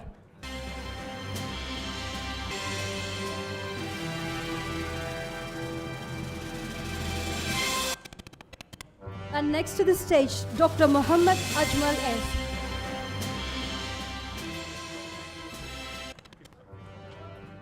And next to the stage, Dr. Gauri Manogari Sellamuthu.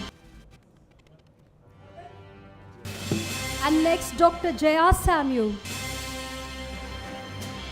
And next to Dr. Mahalakshmi Etiraj.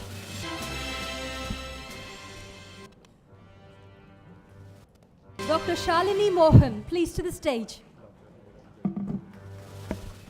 Dr. Niranjan, we call you to the stage, please. And then next, Dr. G. Arul Selvi. Dr. G. Arul Selvi.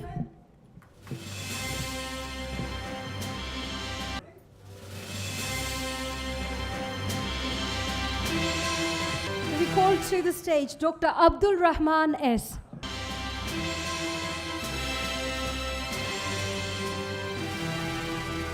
This is going to be kind of awkward. I'm going to call out my name. Dr. Viniba Muruganandam.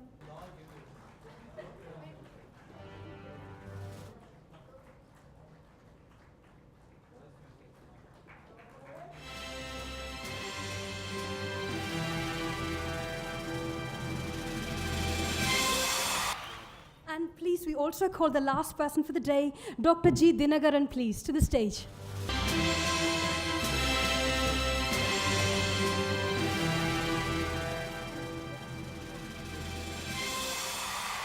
Yes, sir. Yes, sir. And now I call to this precious podium Dr. Damodaran to give an inspiring speech for the students, since our chief guests are very important people and they're running out of time. Dr. Damodaran? And that is the parent, please.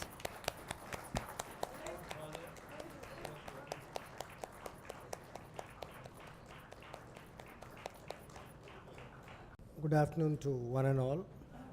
At the outset, congratulations to all the graduates who have graduated from various countries other than India. So our experience is mainly with Indian students. I work in a private sector where for about 20 or 22 years. So our experience is mainly with the Indian medical colleges, and this, in fact, this is the first function I am attending, a function of this nature, where we see graduates from foreign countries who are going to join the mainstream in our country. So congratulations to all of you, and you are going to join us. The only experience I have with graduates like you is when we interview candidates who have passed the FMG exam.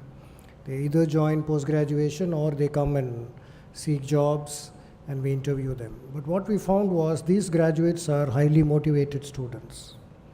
Your predecessors, I've seen, they work in many corporate hospitals, as well as when they come and join us for jobs, their motivation levels are more than our own Indian medical graduates. So that is because probably you really want to make it and you want to have a bright future in our country. So this examination is sort of going to make you equal to the Indian medical graduate. And so after that, there is not going to be any difference between you and the Indian medical graduates. So don't keep thinking about whether you graduated from Russia, China, Philippines or whatever. This examination is to equalize you with the Indian medical graduate so that you become one with the Indian medical graduate and pursue your careers. So what are the options available to you? The same options which an Indian medical graduate has, right? You can take NEET, you can appear for your PLAB exam, you can appear for your ECFMG exam, and it's all the same now, right? So forget where you studied now. Don't think that the training that you got was inferior or not up to the mark. The world over, trainings have sort of standardized now. In fact, some of you might have had better experience, better exposure than what you would get in an Indian scenario today. So the exposure even from the traditional, what our ancestors or our seniors went through, we never went through. The juniors who go through CRRA now may not have the same kind of exposure.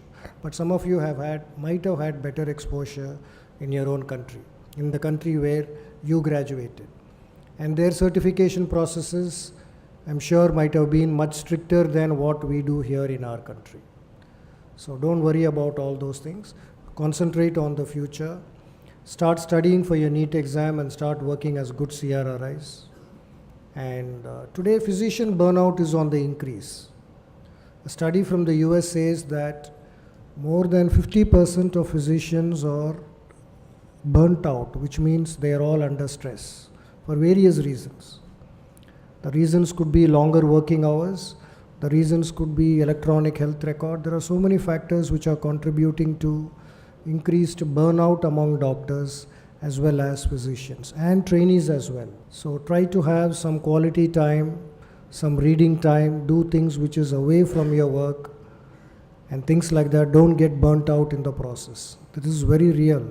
You find half the students today highly stressed out because of many reasons. It could be peer pressure, it could be educational pressure, it could be your competition. There are so many things which affect our students today. So don't fall into that trap. Be aware that burnout is a major problem and develop hobbies which will really help you out in the long run. It's not competition alone, it's not studies alone. There are other good things to do in life. Please focus on that. And as our seniors already said, I have worked with Dr. Guhanandam in many, many areas. He was in TANZACS, in NACO when we worked with him. We did some great job. He was responsible for containing the AIDS epidemic when it was becoming a major problem. Then he was in the city health officer in corporation. We have done so many camps with him. I was in SRMC at that time. We used to do the monsoon camps and things like that. And I must mention Professor C.M.K.Reddy here. My own story is after I finished my MBBS, I was a general practitioner for about 10 years. I never got a PG seat, right? So I was just practicing along with my wife, and one fine day through him, I got introduced to Sri Ramchandra Medical College where I did my post-graduation. And then I joined there as an assistant professor, and I retired from there as a professor and HOD of medicine. And I was also a medical director there. Why I'm saying this, not to say that we have done something great. There is no such thing as time when you enter this profession. Don't worry about time. It is not 3 years, 5 years, 6 years. Yesterday we had an interaction with the Royal College of Edinburgh people. One student got up and asked, "Sir, I can do MBBS for 5 years. I can do MD for 3 years. I can do MCH for 3 years. How is it in UK? Is it the same or is it more?" So one person called Judith Evans, who is a plastic surgeon at COM, she got up and said, "Medicine is not about time. First, forget that concept of trying to achieve things in time. It's not about time. Sometimes it may take 10 years to qualify in a particular subject. That doesn't mean anything. So it is not about time. So please don't worry about whether you should immediately get your post-graduation, finish it in 3 years, super specialty, another 3 years, come out and do what? Again, you have to get trained. So rather, don't think of this profession as a time-bound profession. You have already become a doctor. So you can start serving, you can start working. So don't worry about time. Worry about getting qualified with good skills, good knowledge base, and start proceeding. Even if you start your life at 35, you will still make it. There are people who started their life at 50 and they made it. In 10 years, they made it. So don't worry about time. This concept is very, very, very rabid now in India, where everybody asks, a software professional finishes in 5 years, they get a very good pay. What do I get? You can't finish this profession in 5 years or even in 10 years. It is lifelong learning. Learning never stops. The skills that you learn today will become outdated in another 4 years' time. New skills will come. So you again become a learner. So it is about lifelong learning, that you have entered a profession where it is going to be lifelong learning. So don't worry about time. Some of you may get your PG next year. Some of you may not get it next year. You may get it after 2 years. Some of you may get it after 5 years. It doesn't matter. You already have a degree. Nobody is going to take away the degree. With that, you can live, you can survive. And another point that person said was, throughout your career, we are going to pay you. So don't worry about whether you graduate or not. You will be paid for your job. Similarly, you too will be paid for what you do, the work that you do. So don't worry about times and whether you should do in 3 years. And this is causing a lot of burnout among our students. The need to finish everything fast. By 30, I should be an MCH or a DM. It's not possible. Not for everybody. Some of you may take more time. Don't worry about it. Start working. Identify a good mentor. Identify a person like Dr.C.M.K.Reddy, a person like Dr. Guhanandam. Start working with them. You will learn a lot of skills. That is more important. But unfortunately, today many people are spending their time in libraries. They take a break after MBBS. What did you do for 2 years? He will say, I was preparing for NEET. So in 2 years, he has forgotten what all he learned in his MBBS. He is deficient in skills and he has to restart again. So don't get into that trap. Start working. Do part-time work. Work for 4 hours or 5 hours. Remaining 5 hours you spend for studies. That is my advice. All the best to you. There is a lot more to learn, a lot more to go through. It's a lifelong learning. All the best for your careers. Thank you. I think those are words that as medical students, just undergraduates, we don't get to hear so often. So those words of encouragement coming from a professional like you is very encouraging. Thank you very much, sir. Next, I call to this podium Dr. R. Manivannan, who is the Professor of Surgery at Stanley Medical College, Chennai. He has finished his MBBS and MS in Stanley with over 25 years of government services in various medical colleges all around South India. Please, I welcome you, Dr. Manivannan.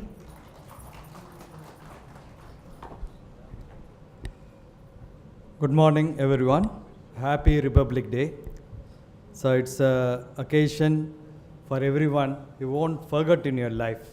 So I congratulate the students who have become meritorious in passing out this FMG, which was very tough, I heard.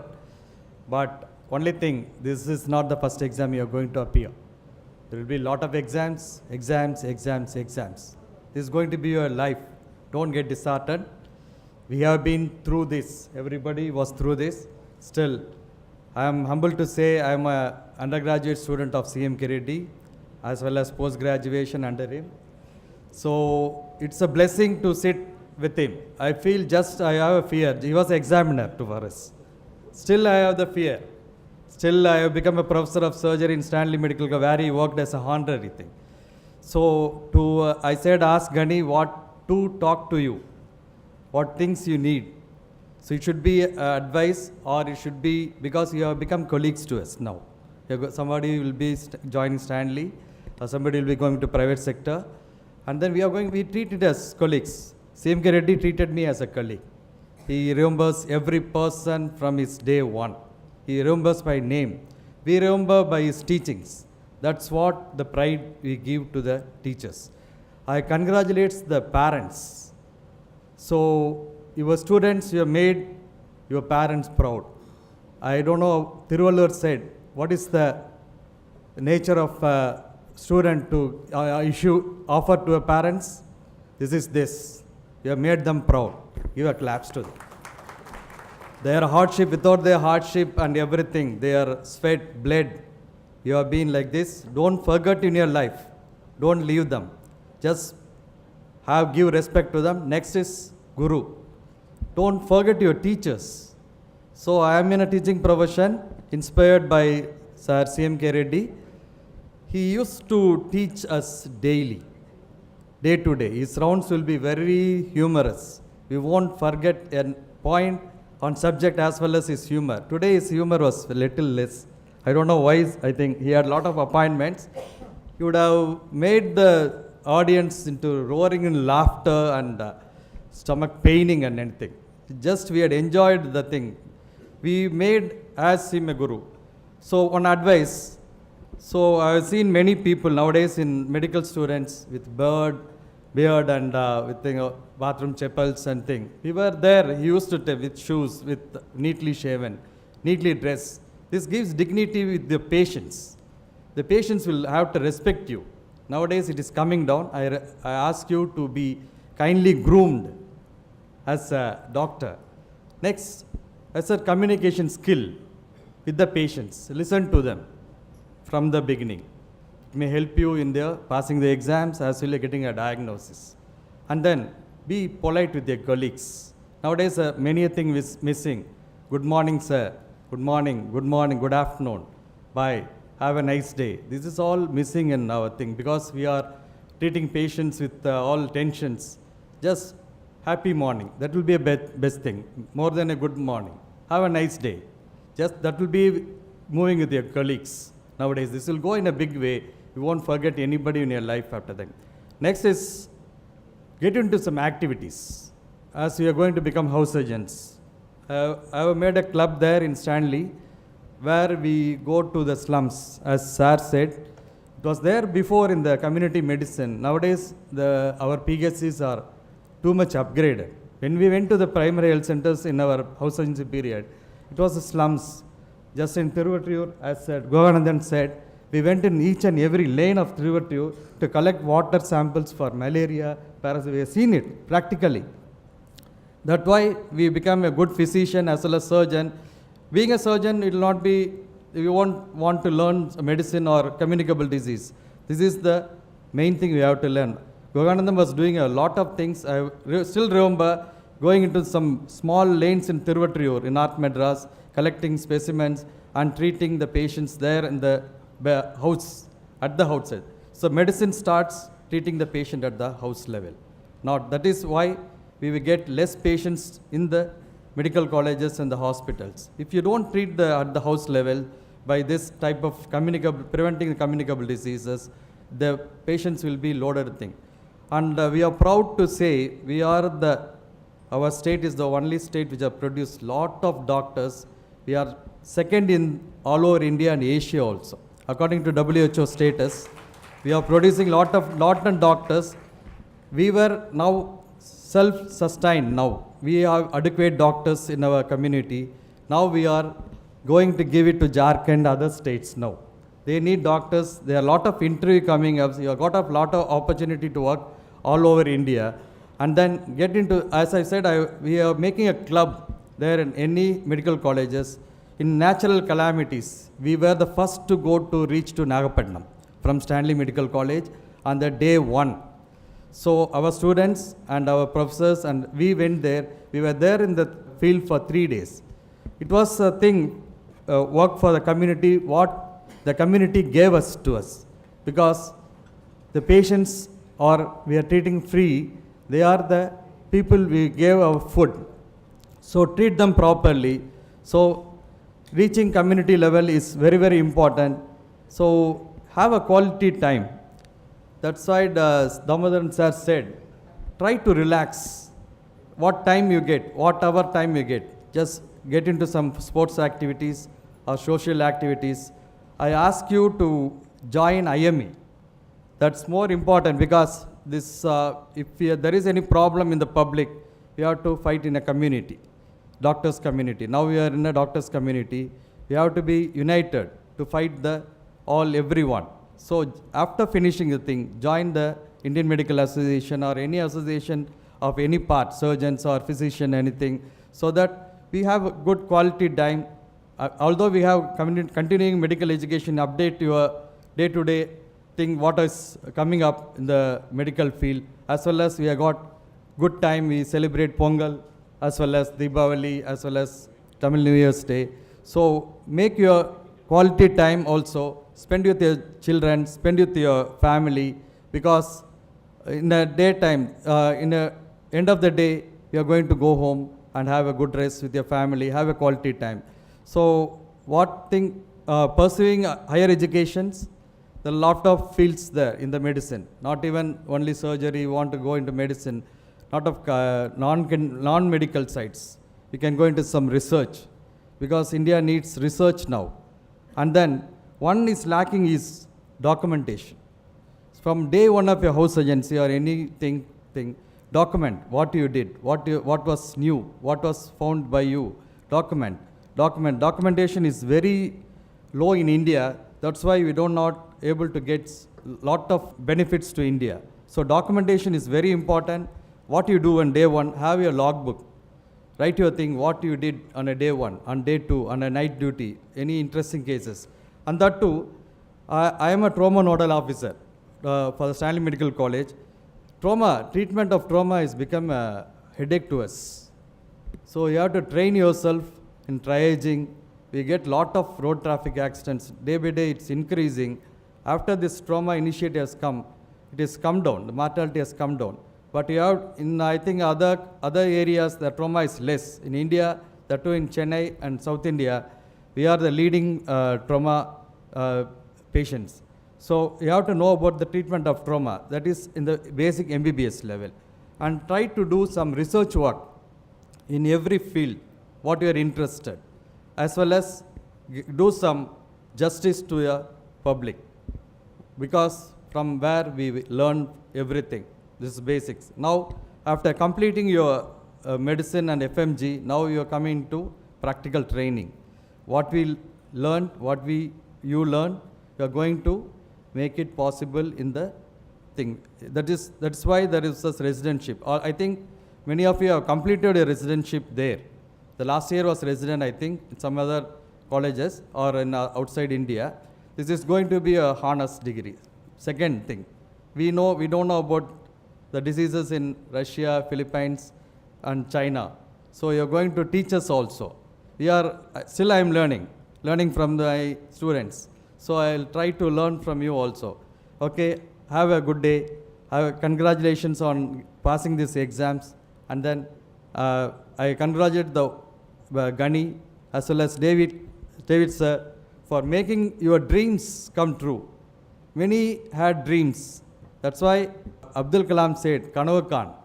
So this is a thing India has to do, that dream. The younger population has to dream what you be and then attain the goal. Thank you. It's very bad because everybody started telling that they are my students. Then all of you now know my age. I'm very sorry about it, but anyway, such is life. Thank you.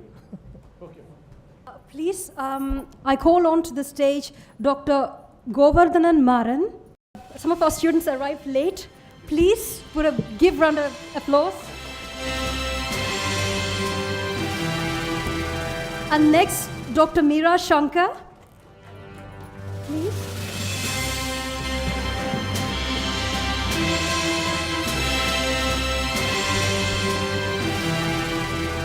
And we also have a very special recognition award to Dr. Sanjana Manivannan, who is not only a student of Limra, but is also one of the top scorers from Philippines Medical University. Please. And she is the daughter of Dr. Manivannan.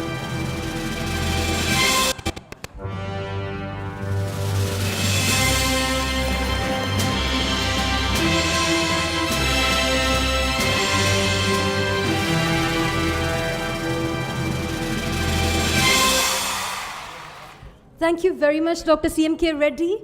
Please, a round of applause to thank our chief guest as he has to leave.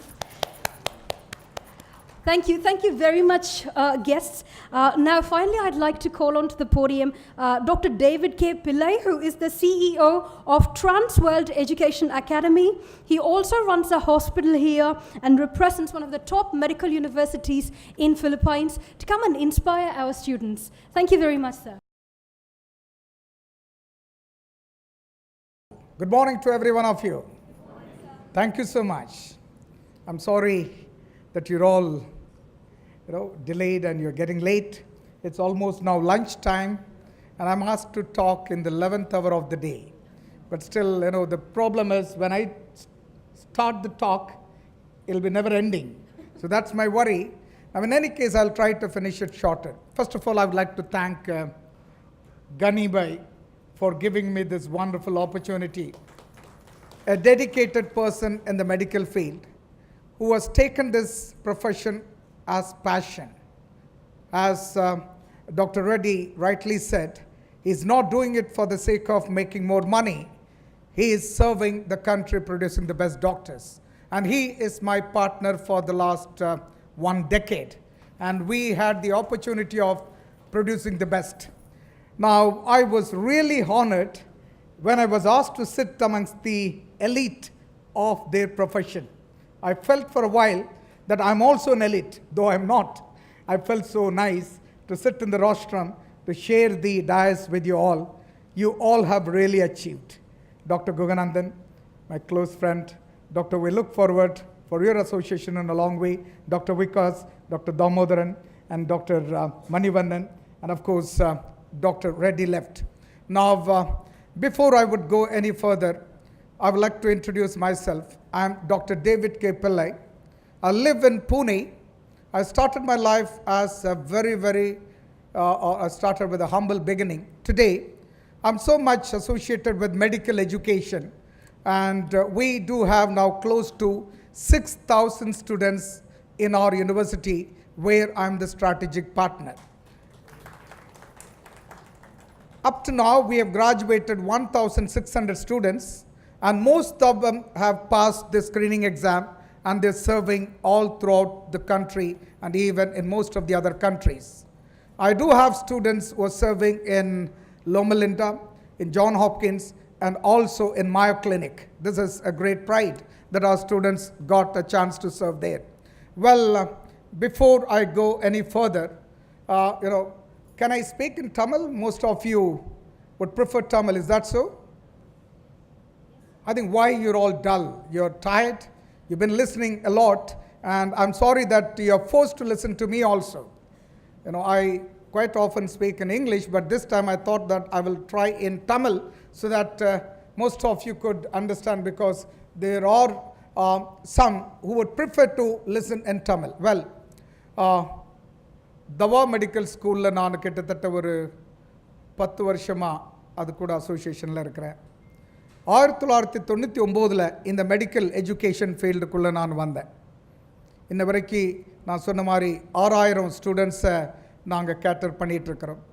1600 student படித்து முடித்து பல கண்ட்ரியில் வேலையில் இருக்கிறாங்க. இப்போ பூனாவில் நான் ஒரு 430 bed ultra modern multi specialty paperless hospital கட்டி முடிச்சிருக்கிறோம். The entire design and the entire finishing எல்லாமே நாங்களே தயார் செஞ்சு முடித்தது. இந்த hospital definitely will be talked in this country. அந்த அளவுக்கு ஒரு காரியத்தை செய்கிறதுக்கு கடவுள் கூட இருந்தார். என்னுடைய beginning it was very very small, very humble. நான் ஒரு சின்ன குக்கிராமம் திருநெல்வேலி பக்கத்தில் இருந்து வரேன். என்னுடைய தாய் தாப்பன்லாம் கூலி ஒர்க்கர்ஸ் தான், பெரிய படித்தவங்கள்லாம் கிடையாது. சரிங்களா? என்னுடைய தாயாருக்கு எனக்கு விவரம் தெரியும் போது சம்பளம் ₹1. சில சமயங்களில் வேறு தோட்டத்தில் போய் வேலை பார்த்துட்டு அங்கே கிடைக்கிற எனக்கு எங்கள் கிராமத்து பக்கத்தில் நிறைய தோப்பு இருக்கும். அதாவது இந்த கொய்யா தோப்பு, இந்த அண்டி தோப்பு, அண்டிமா சொல்கிறது அந்த தோப்பு, அப்புறம் வந்துட்டு மாம்பழம், இந்த மாதிரி இருக்கும்போது வேலை செஞ்சுட்டு முடித்ததுக்கு அப்புறமா அவங்கள்ட்ட அந்த கிளியோ அல்லது அந்த அணிலோ கடித்த பழங்களை வேலை செய்கிறவங்களுக்கு கொடுத்துருவாங்க. அதை அவங்க முந்தானையில் முடிஞ்சிட்டு வந்து எங்களுக்கு ஷேர் பண்ணுறதை நான் பார்த்துருக்குறேன். அவங்க எப்போ சாயங்காலம் வருவாங்க அப்படிங்கிறதுக்கு ரோட்டில் காத்து கிடந்த நாட்கள்லாம் நிறைய உண்டு.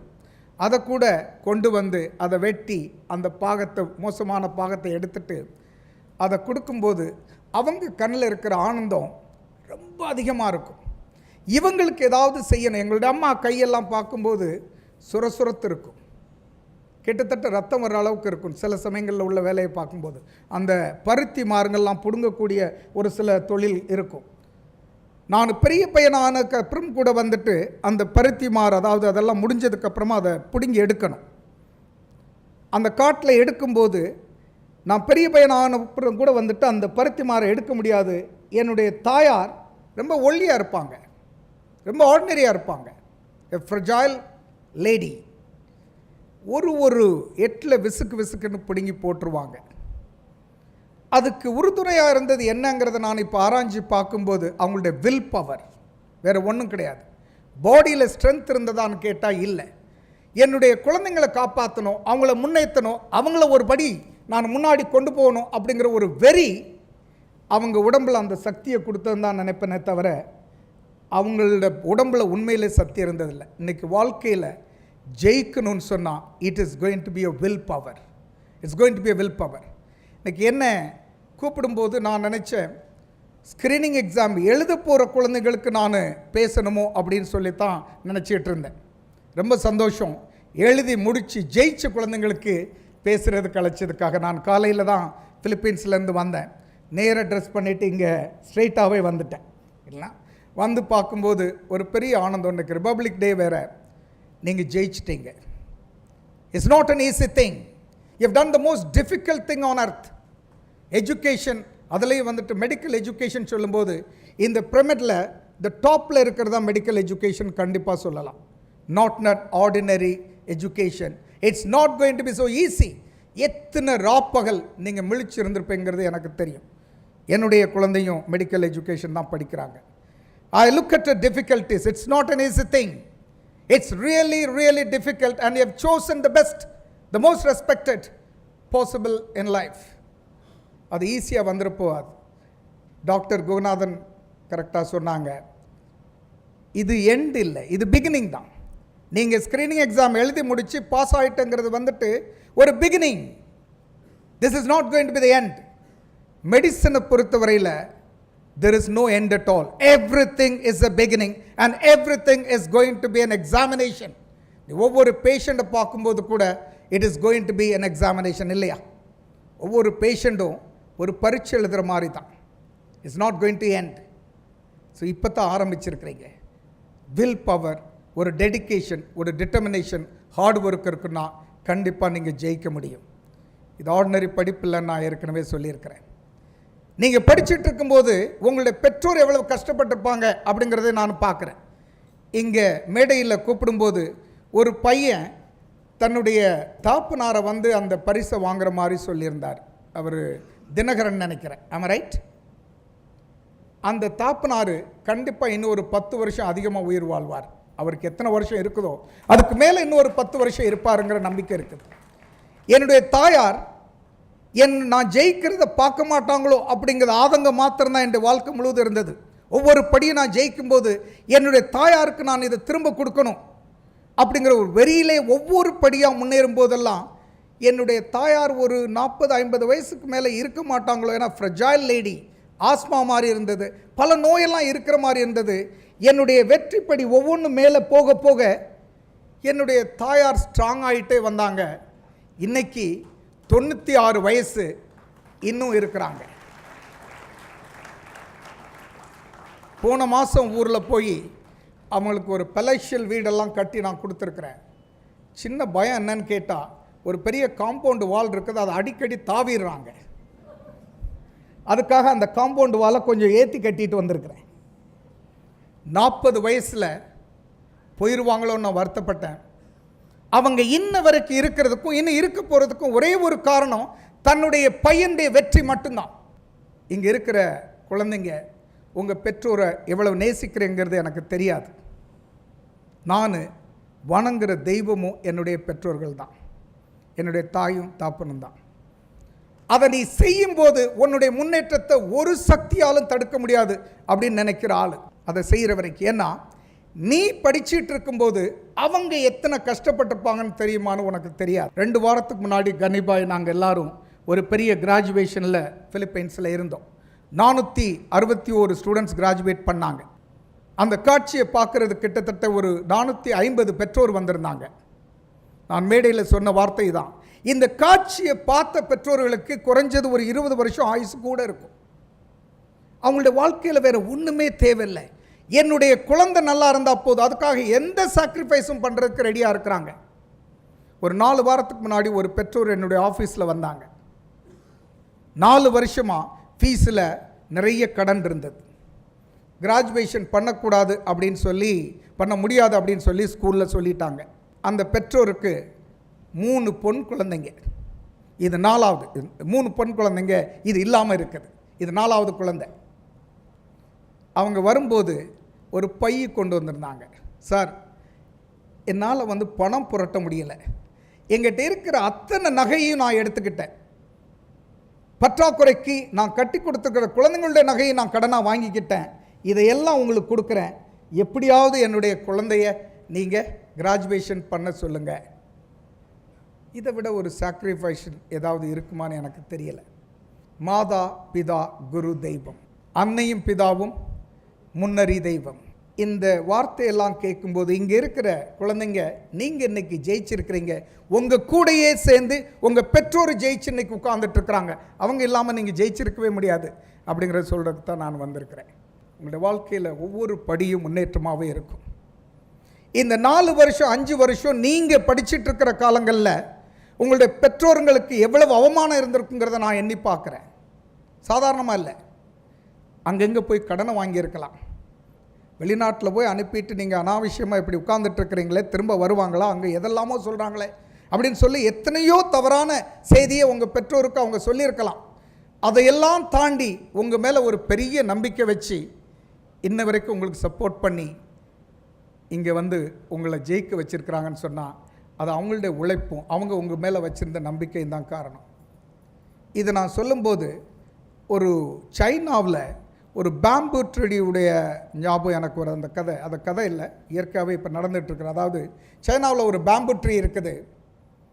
அந்த பேம்பு ட்ரீ எப்படி வளரும்னு சொன்னால், அதை விதைச்சதுக்கு அப்புறமா 4 வருஷம் அதுக்கு மேலே தண்ணி ஊற்றிக்கிட்டே இருக்கணும். வெளியில் ஒன்றுமே தெரியாது, விதை மட்டும்தான் உள்ளே இருக்கும், வெளியில் வரவே வராது. 4வது வருஷம் அது வெளியில் சின்ன துளிர் விடும். இந்த 4 வருஷம் வெறும் நம்பிக்கையால் மட்டும்தான் நீங்கள் தண்ணி ஊற்றி உரம் பார்த்துட்டு இருக்கணும், இல்லைங்களா? உள்ளே இருக்குது, வெளியில் வந்துடும் அப்படிங்கிற நம்பிக்கை அதை விதைச்சவங்களுக்கு மட்டும்தான் வரும், இல்லையா? இன்னொருத்தரை கொண்டு போய் அந்த இடத்துல தண்ணி ஊற்றுங்க, கொஞ்சம் உரம் போடுங்கன்னு சொன்னால் யாரும் செய்ய மாட்டாங்க. உங்கள் பெற்றோர் அதைத்தான் செஞ்சிட்டு இருந்தாங்க. இந்த 4 வருஷமும் நீங்கள் எப்படியாவது வெளியில் ஒரு டாக்டரை வர முடியும், திறமையான ஒரு டாக்டரை வர முடியும் அப்படிங்கிற ஒரு நம்பிக்கையில் உங்களுக்காக எல்லா உதவியும் செஞ்சிட்டு இருந்துருக்காங்க. இப்போ யூ ஹவ் ஜஸ்ட் ஸ்ப்ரவுட்டட். இந்த ட்ரீயுடைய முக்கியமான அம்சம் என்னன்னு கேட்டால், அது வெளியில் 4 வருஷம் தரைக்கு கீழே இருக்கும். 2வது வருஷத்தில் அது கிட்டத்தட்ட 50 அடி வளர்கிறதாக சொல்கிறாங்க. இனி நீ செய்ய போகிறது இந்த 2 வருஷத்தில் இருக்கக்கூடிய வெளியில் எல்லாருக்கும் தெரியக்கூடிய வளர்ச்சி. இது ரொம்ப லேசு கிடையாது, இது ரொம்ப லேசு கிடையாது. மெடிசன் ஒன்று மட்டும்தான் the most competitive, most dedicated profession சொல்லலாம். வேறு எதுவுமே இந்த அளவுக்கு இல்லை. இப்போ நீங்கள் அந்த தட்டில் எடுத்துக்கிட்டீங்கன்னு சொன்னால், இதில் 100 பேர் இருப்பாங்கன்னு சொன்னால், இன்ஜினியரிங் 5000 பேர் இருப்பாங்க, மற்ற படிப்புங்கள்லாம் பல லட்சக்கணக்கான பேர் இருப்பாங்க. நீங்கள் you are the top most in the ladder. மேலே இருக்கிற ஒரு group dedicated, most sought for most respected group. அப்படி இருக்கும்போது you need to work hard. It's not easy, it's not the end, it is just the beginning. இதே இடத்துல உட்கார்ந்துருக்கிற நிறைய doctors மத்தியில் ஒரு சக்ஸஸ்ஃபுல் டாக்டர் உருவாக்க போகிறாங்க, ஒரு ஆர்டினரி டாக்டர் உருவாக்க போகிறாங்க, ஒரு ஃபெயிலியர் டாக்டர் இங்கே தான் உட்கார்ந்துட்டு இருக்கலாம். இது 3மே இங்கே தான் உட்கார்ந்துருக்க முடியும். வேறு வேறு கிடையாது. ஒரே காலேஜில் தான் படிச்சிருக்கலாம், ஒரே நேரத்தில் கிராஜுவேட் பண்ணியிருக்கலாம், ஒரே நேரத்தில் பாஸ் பண்ணியிருக்கலாம். Success is not going to be the same for everybody. அது நீ எவ்வளவு தூரம் அதுக்கு மேலே ஆசை வச்சிருக்கிறியோ, எவ்வளவு தூரம் அதுக்காக நீ உழைக்கிறையோ, எவ்வளவு தூரம் அது உனக்கு பேஷனாக மாறுதோ, அவ்வளவு சக்ஸஸ் வரும் அப்படிங்கிற சொல்கிறது தான் வந்திருக்கிறேன். You will do it if you have the will power. If you have the will power you can achieve any. Abdul Kalam ஐயா சொல்லிட்டு போயிருக்கிறாங்க, அது நல்ல ஒரு செய்தி. அவர் எனக்கு ரொம்ப பிடிச்சவர். நானும் கனிபாயும் கடைசி ஒரு நேரத்தில் என்னுடைய தாப்புனாரை வந்துட்டு நான் ஒரு கருப்பசாமி குலசாமியாக பார்த்ததுண்டு. என்னுடைய தாயாரைத்தான் நான் இன்றைக்கி வணங்குற தெய்வம். எந்த கோயிலும் குளத்துக்கும் நான் போனதில்லை. கிட்டத்தட்ட 15 வருஷம் இருக்கும் எந்த சாமியை கும்பிட்டும். என்னுடைய தாயாருங்கிற சாமியை மட்டும்தான் கும்பிட்டுருக்கிறேன். அவங்களுக்கு எழுத படிக்கக்கூட தெரியாது. ஆனால் அவங்ககிட்ட நான் ஒரு பிரச்சனையை சொல்லும்போது அந்த பிரச்சனை எனக்கு இமீடியட்டாக சரியாயிரும். அதை நான் பார்த்துட்டே வரேன். சில சமயங்களில் வந்துட்டு 1 மணி 2 மணிக்கு என்னுடைய தாயாரை கூப்பிடுவேன். இந்த செய்தியை நான் அடிக்கடி மேடையில் பகிர்ந்துருக்கிறேன். உடனே கூப்பிடுவாங்க, என்ன ராசான்னு தான் கூப்பிடுவாங்க. அவங்களுக்கு பொறுத்த வரையில் நான் ராசா. என்ன ராசா, தூக்கம் வரலையான்னு கேட்பாங்க. இல்லைம்மா, ஏதாவது செய்தியா? இல்லைம்மான்னு சொல்லுவேன். அதுக்கு மேலே அவங்களும் பேசுகிறதில்ல, நானும் பேசுகிறதில்ல. அவங்களுக்கு பேச தெரியாது. ஆனால் அடுத்த நாள் என்னுடைய பிரச்சனை இம்மீடியட்டாக தூரமாக போயிடும். அதுக்கு காரணம் நான் என்ன நினைக்கிறேன்னா, என்னுடைய தாயார் அதுக்கப்புறமா அத்தனை சாமியும் கூப்பிட்டு, நீ எல்லாம் ஒரு சாமியா, என் பிள்ளைக்கு உதவி செய்யாத சாமி அப்படின்னு ஒரு விலைக்கு முழு உருக்கமாக கேட்பாங்க போல். என்னுடைய ப்ராப்ளம் எல்லாம் தீர்ந்து போயிடும். இதுதான் என்னுடைய வெற்றிக்கு காரணம். இன்ன வரைக்கும் அதை நான் செஞ்சிட்ருக்கிறேன். 96 வயசு. கண்டிப்பாக செஞ்சுரியை தாண்டி இன்னும் சக்தியாக இருப்பாங்க. காரணம், என்னுடைய முன்னேற்றம் மேலே போக போக அவங்க கண்டிப்பாக செய்வாங்க அப்படிங்கிற நம்பிக்கை இருக்குது. இன்றைக்கி உங்கள் பெற்றோர் உங்கள் கூட எவ்வளோ தூரம் ஜேர்னி பண்ணுங்கிறது உங்கள் கையில் மட்டும்தான் இருக்குது. எவ்வளோ தூரம், ஏன்னா இன்றைக்கி நான் பார்க்கும்போது ஏன் தமிழில் பேச ஆரம்பித்தேன்னு சொன்னால், நிறைய பெற்றோர் வந்திருக்கிறாங்க. அந்த பெற்றோருக்கு இந்த பாஷை இன்னும் அதிகமாக புரியும். இங்கிலீஷ் புரியாதுன்னு நான் சொல்ல வரல, இது இன்னும் அதிகமாக புரியும் அப்படிங்கிறதுக்காக நான் தமிழில் பேசினேன். கண்டிப்பாக நீங்கள் எல்லாம் அந்த கிஃப்டை கொடுப்பீங்கிற நம்பிக்கை எனக்கு இருக்குது. வெற்றிங்கிறது எல்லாத்துக்கும் உண்டு. யாரெல்லாம் உழைக்கிறாங்களோ, யாரெல்லாம் அது மேலே ஒரு பேஷன் வச்சுருக்கிறாங்களோ, எல்லாத்துக்குமே அந்த வெற்றி உண்டு. இன்றைக்கி நீங்கள் பிறந்திருக்கிற காலம் வந்துட்டு வெரி வெரி காம்படிட்டிவ் டேஸ். எனக்கு இப்போ 56 வயதாகுது. நீங்கள் கிட்டத்தட்ட ஒரு 50 வருஷத்துக்கு முன்னாடி பிறந்திருந்தா ஒரு 60 மார்க் எடுத்தாலே போதும் ஃபஸ்ட் கிளாஸ்ன்னு சொல்லுவாங்க. ஆமாம், right doctor? In those days 60% is call first class. இன்னைக்கு 99% எடுத்தால் கூட அதில் 1 லட்சம் பேர் இருக்கிறான் இல்லையா? நீங்கள் நினச்சது கிடைக்க போகிறதில்ல. இன்றைக்கி மெடிசன் இங்கே படிக்க முடியாது அப்படின்னு வெளிநாடு போகிற குழந்தைங்களை எடுத்து பார்த்தீங்கன்னு சொன்னால், இவங்க எல்லாருமே 80-90 மார்க்குக்கு மேலே எடுத்தவங்க தான். ஏன் இடம் கிடைக்கல? அதே கேட்டகரியில் பல லட்சம் பேர் இருக்கிறாங்க. அன்னைக்கு அப்படி இல்லை. நான் இன்னைக்கு ஜெயிச்சு உங்கள் முன்னாடி நிற்கிறதுக்கு ஒரு காரணம் என்னுடைய திறமையாக மட்டும் இருந்திருக்க வாய்ப்பில்லை. அன்னைக்கு இவ்வளவு காம்படிஷன் இல்லை. நீங்கள் பிறந்திருக்கிற நேரத்தில், என்னை லேட்டாக பிறந்ததுனால எங்கே பார்த்தாலும் காம்படிஷன். 99.6 மார்க்கு நீங்கள் எடுத்துகிட்டு பெருமைப்படுறதுக்கு முன்னாடி உங்கள் பின்னாடி பார்த்தா கிட்டத்தட்ட 1 லட்சம் பேர் நிற்கிறாங்க அதே மார்க் எடுத்துக்கிட்டு. சீட்டு வெறும் 10,000 தான் இருக்குது. இதில் மட்டும் கிடையாது. இனி நீங்கள் செய்ய போகிற ஒவ்வொரு காரியத்திலையுமே இப்படி தான் இருக்கும். அப்போது நீங்கள் எதை ஷார்பன் பண்ணணும்னு சொன்னால், உங்களுடைய திறமையை, உங்களுடைய வெறித்தனமான அந்த ஒரு இன்வால்மெண்ட்டை நீங்கள் செயல்பாட்டுக்கு கொண்டு வரணும். அது ஒன்று இருந்தால் மட்டும்தான் ஜெயிக்க முடியும். இதை வந்துட்டு நான் மாத்திரம் சொல்கிறதில்லை, எல்லாருமே இதே தான் சொல்கிறாங்க. அப்துல் கலாம் ஐயா சொன்ன மாதிரி உங்கள்கிட்ட ஒரு கனவு இருக்கணும். அந்த கனவு உங்களை தூங்க விடாமல் பண்ணணும். தூங்குகிற கனவை பற்றி அவர் பேசலை. ராத்திரி வந்துட்டு காலையில் அது என்ன கனவுன்னு தேடி தேடி அலைகிற கனவு அவர் பேசலை. அவர் பேசுகிற கனவு என்னன்னு கேட்டால், உன்னை தூங்க விடாமல் எது பண்ணுதோ அதுதான் உன்னை ஜெயிக்க வைக்கும் அப்படின்னு சொன்னார். என்னுடைய தாப்பனார் வந்துட்டு அவரும் 96 வயசு வரைக்கும் இருந்தார். ஒரு சின்ன ஆக்சிடெண்ட், அதனால் அவர் போக வேண்டியது இருந்தது. அல்லது அவரும் பல வருஷம் வாழ்ந்திருப்பார். காரணம், நான் ஜெயிச்சிட்டே இருந்ததுனால. அவர் கடைசியாக நான் கேட்டேன், நான் உங்கள் பையனா உங்களுக்கு ஏதாவது வாழ்க்கையில் வந்துட்டு செய்யாமல் விட்டுட்டேனா, எதுவும் நீங்கள் நான் செய்யணும்னு எதிர்பார்க்குறீங்களான்னு கேட்கும்போது அவர் சொன்னார், இல்லையா தம்பி, இந்த அப்துல் கலாம் ஐயாவை பற்றி எல்லாரும் நல்ல பேசுகிறாங்க. அவரை பேசுகிறதுக்கு, அவர் கூட உட்கார்ந்து ஒரு படம் எடுக்கணும், அவர்கிட்ட கொஞ்சம் பேசணும், ஏதாவது ஒரு வாய்ப்பு கிடைக்குமா அப்படின்னு கேட்டார். உடனே கனிபாயை கூப்பிட்டேன். ஏன்னா கனிபாய்க்கு அவர் ரொம்ப பழக்கம், அப்துல் கலாம் ஐயாவும் பொன்ராஜ் சாரும் ரொம்ப பழக்கம்னு நினைக்கிறேன் இல்லையா. அடுத்த ஒரே நாளில் அப்பாயின்மெண்ட் கிடைச்சது. என்னுடைய தாப்பனார், நான், கனிபாய் எல்லாரும் சேர்ந்து கிட்டத்தட்ட ஒரு 20 நிமிஷம் பேசிகிட்டு இருந்தோம். இந்த தாப்பனார் ஆயுர்வேத மருத்துவத்தில் கொஞ்சம் தலை சிறந்தவர். அதை பேசினோன்னா அவர் இன்னும் கேட்க ஆரம்பிச்சிட்டார். அதுக்கு வந்ததுக்கப்புறமா அவருடைய மூஞ்சில் ஒரு பெரிய பிரகாசம். என்னுடைய தாப்பனார் மூஞ்சை பார்த்தா இனி ஒரு 10 வருஷம் கூடி போச்சு. உங்கள் கையில் தான் இருக்குது. உங்களை வாழ வச்ச தெய்வங்களை நீங்கள் நல்லா வைக்கிறதுக்கு நீங்கள் வேறு ஒன்றும் செய்ய வேண்டாம், அள்ளி அள்ளி ஒன்றும் கொடுக்க வேண்டாம். நீங்கள் நல்லா இருந்து நீங்கள் முன்னாடி போனாலே போதும், இந்த தெய்வங்கள், உங்களை பெற்ற தெய்வங்கள் வாழுவாங்க. அவங்கள வாழ வைக்கிறது உங்களுடைய கடமை. நீங்கள் பொது சேவை செய்ய போகிறீங்க, மருத்துவ சேவை செய்ய போகிறீங்க, அது மட்டும் உங்களுடைய கடமை கிடையாது. உன்னுடைய தாய் தாப்பன், உன்னுடைய சுற்றி இருக்கிறவங்க, அவங்களையும் நீங்கள் சந்தோஷப்படுத்து, அவங்களுக்கு ஒரு நல்ல நம்பிக்கை கொடுக்க முடியும்னு சொன்னால் கண்டிப்பாக இந்த ஜேர்னி நல்லாவே இருக்கும். நீங்கள் எது மேலே ஆசை வச்சுருக்கிறீங்களோ அதுதான் நடக்கும். ஒரு சின்ன ஸ்டோரியை சொல்லி முடிச்சிடுறேன். உயரம் தாண்டுற ஒரு வாலிபர்கிட்ட ஒரு பேட்டி எடுக்கிறாங்க டிவிக்கார். அவர் வெறும் 5.5 அடி தான் இருக்கிறார். அவர் தான் உலக சாதனை படைச்சிருக்கிறார், 7.5 அடி தாண்டி. அவர்கிட்ட போய் கேட்குறாங்க, how to you do this? You just 5.5 and you are able to achieve a height of 7.5 and tell us how do you do this?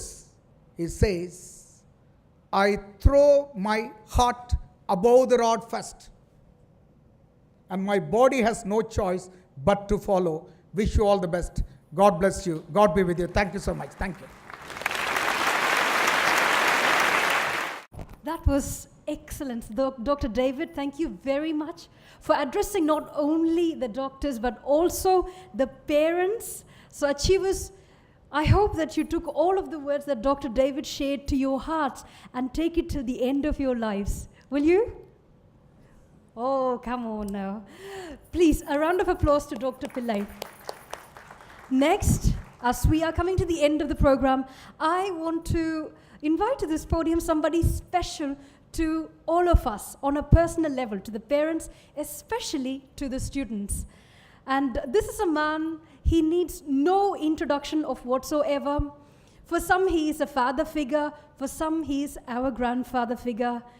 Whatsoever, we wouldn't have been able to achieve what we have achieved if it is not for Nasir sir. Who agrees with me? Please, to this podium, I invite Dr. Nasir sir to come and share a few words with us. Please. அனைவருக்கும் குடியரசு தின நல்வாழ்த்துக்கள். என்ன பேசுறதுன்னு தெரியல. ஏன்டா sir David sir எல்லாத்தையும் பேசிட்டாரு. கிட்டத்தட்ட நான் என்னென்னலாம் பேசணும்னு நினச்சி வச்சுருந்தோன்னு மேக்ஸிமம் பேசிட்டார் சார். ஸோ ஏதோ கடைசி பக்கத்தை பார்க்கலைன்னு நினைக்கிறேன். அதை வச்சு நான் சமாளிச்சுக்கிறேன். ரைட். உங்களில் எத்தனை பெற்றோர்கள் தங்கள் பிள்ளைகளின் மருத்துவ பட்டமளிப்பு விழாவிற்கு சென்று வந்தீர்கள் என்று எனக்கு தெரியாது. ஆனால் உண்மையான ஒரு முழுமையான விழா என்பது இதுதான் என்பேன்.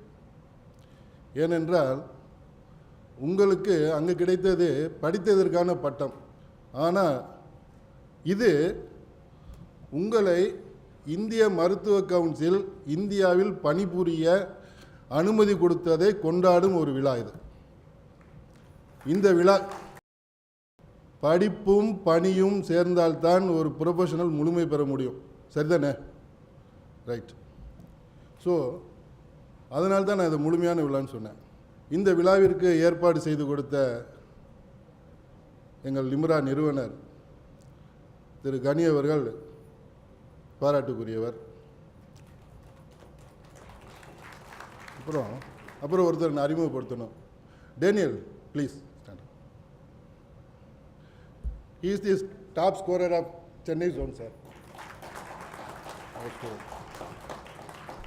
Thank you.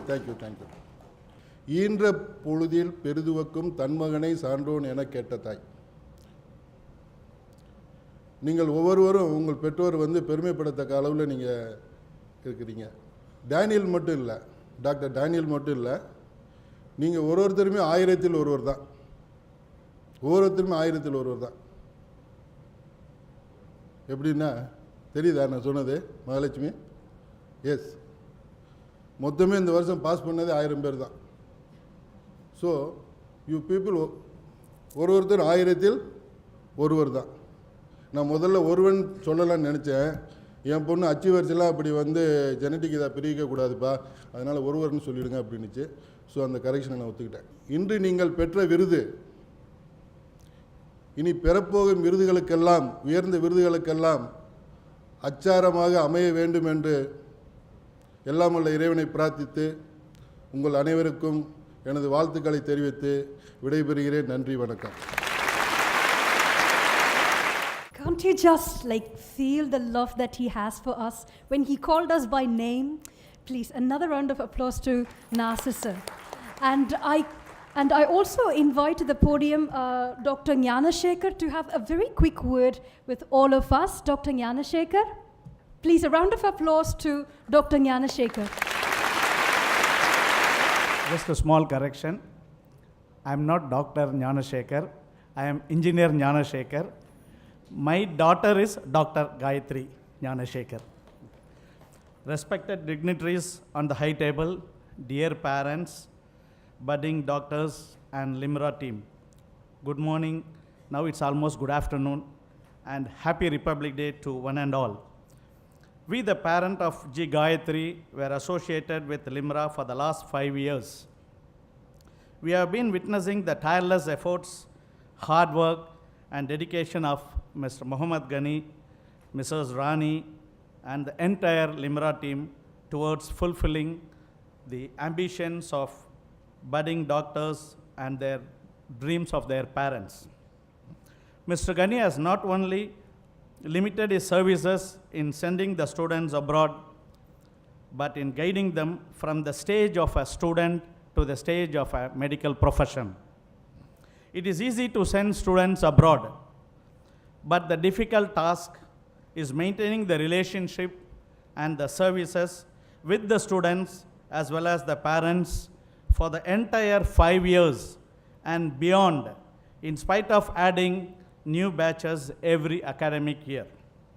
We have been witnessing many of his awareness programs, appreciation programs to students and parents like the one we are witnessing now. He encourages by giving awards to the deserving students and parents in such functions. Mr. Ghani's Limra, coupled with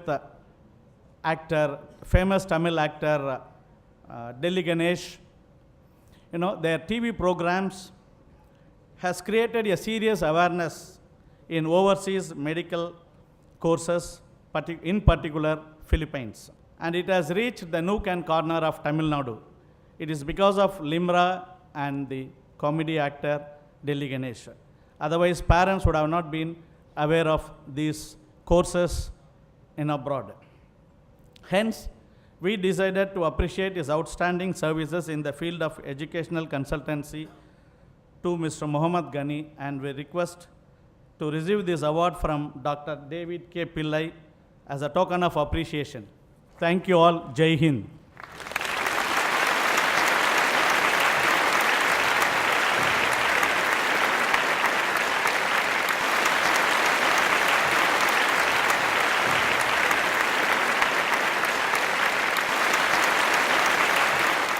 Thank you very much, Mr. Jana Shaker, and our apologies. So you just got to meet Mr. Ghani, who is the man behind it all. Now, I've assured that it is Dr. Vijay Bhaskar. Please, Dr. Vijay Bhaskar, you are requested to come to the stage to have a very quick word with us. Dr. Vijay Bhaskar. Good afternoon, everyone. Nanu in the batch Limra படிச்ச student, so I'm here to talk few words on behalf of all my batchmates and my future colleagues. முக்கியமாக 3 விஷயம் first சொல்லி முடிச்சிடுறேன். சின்ன வயசில் நம்மெல்லாம் வந்து cycle ஓட்ட பழகியிருப்போம், கீழே விழுந்திருப்போம், சைக்கிள் திரும்ப ஓட்டுவோம், அப்புறம் அந்த 4 சக்கரத்தை வச்சு ஓட்டுவோம். அதுவும் வந்து பேலன்ஸ் பண்ண முடியாது. அப்புறமேட்டு நம்ம சைக்கிள் ஓட்டணும் அப்படின்னு நினைக்கிறப்போ பின்னாடி நம்ம அப்பா பிடிச்சிட்டு கூடயே வருவார். அப்பா பிடிச்சிட்ருக்காரு அப்படின்ற ஒரு கான்ஃபிடென்ஸில் ஸ்மூத்தாக சைக்கிள் ஓட்ட பழகிடும். இப்போ நமக்கு வந்து வயசாகிருச்சு, மெடிசன் முடிச்சாச்சு, எஃப்எம்ஜி கிளியர் பண்ணியாச்சு. எவ்வளோ சேலஞ்சஸ் இருந்தாலும் இப்போவும் வந்து நம்ம அப்பா பின்னாடி ஸ்மூத்தாக பிடிச்சிட்ருக்காரு அப்படின்னு நம்பி நம்ம லைஃப்பை ஸ்மூத்தாக ஓட்டிகிட்ருக்கோம். ஸோ இப்போ கூட எங்கள் அப்பா பின்னாடி தான் உட்காந்துருக்காரு அதுலேருந்து வந்து.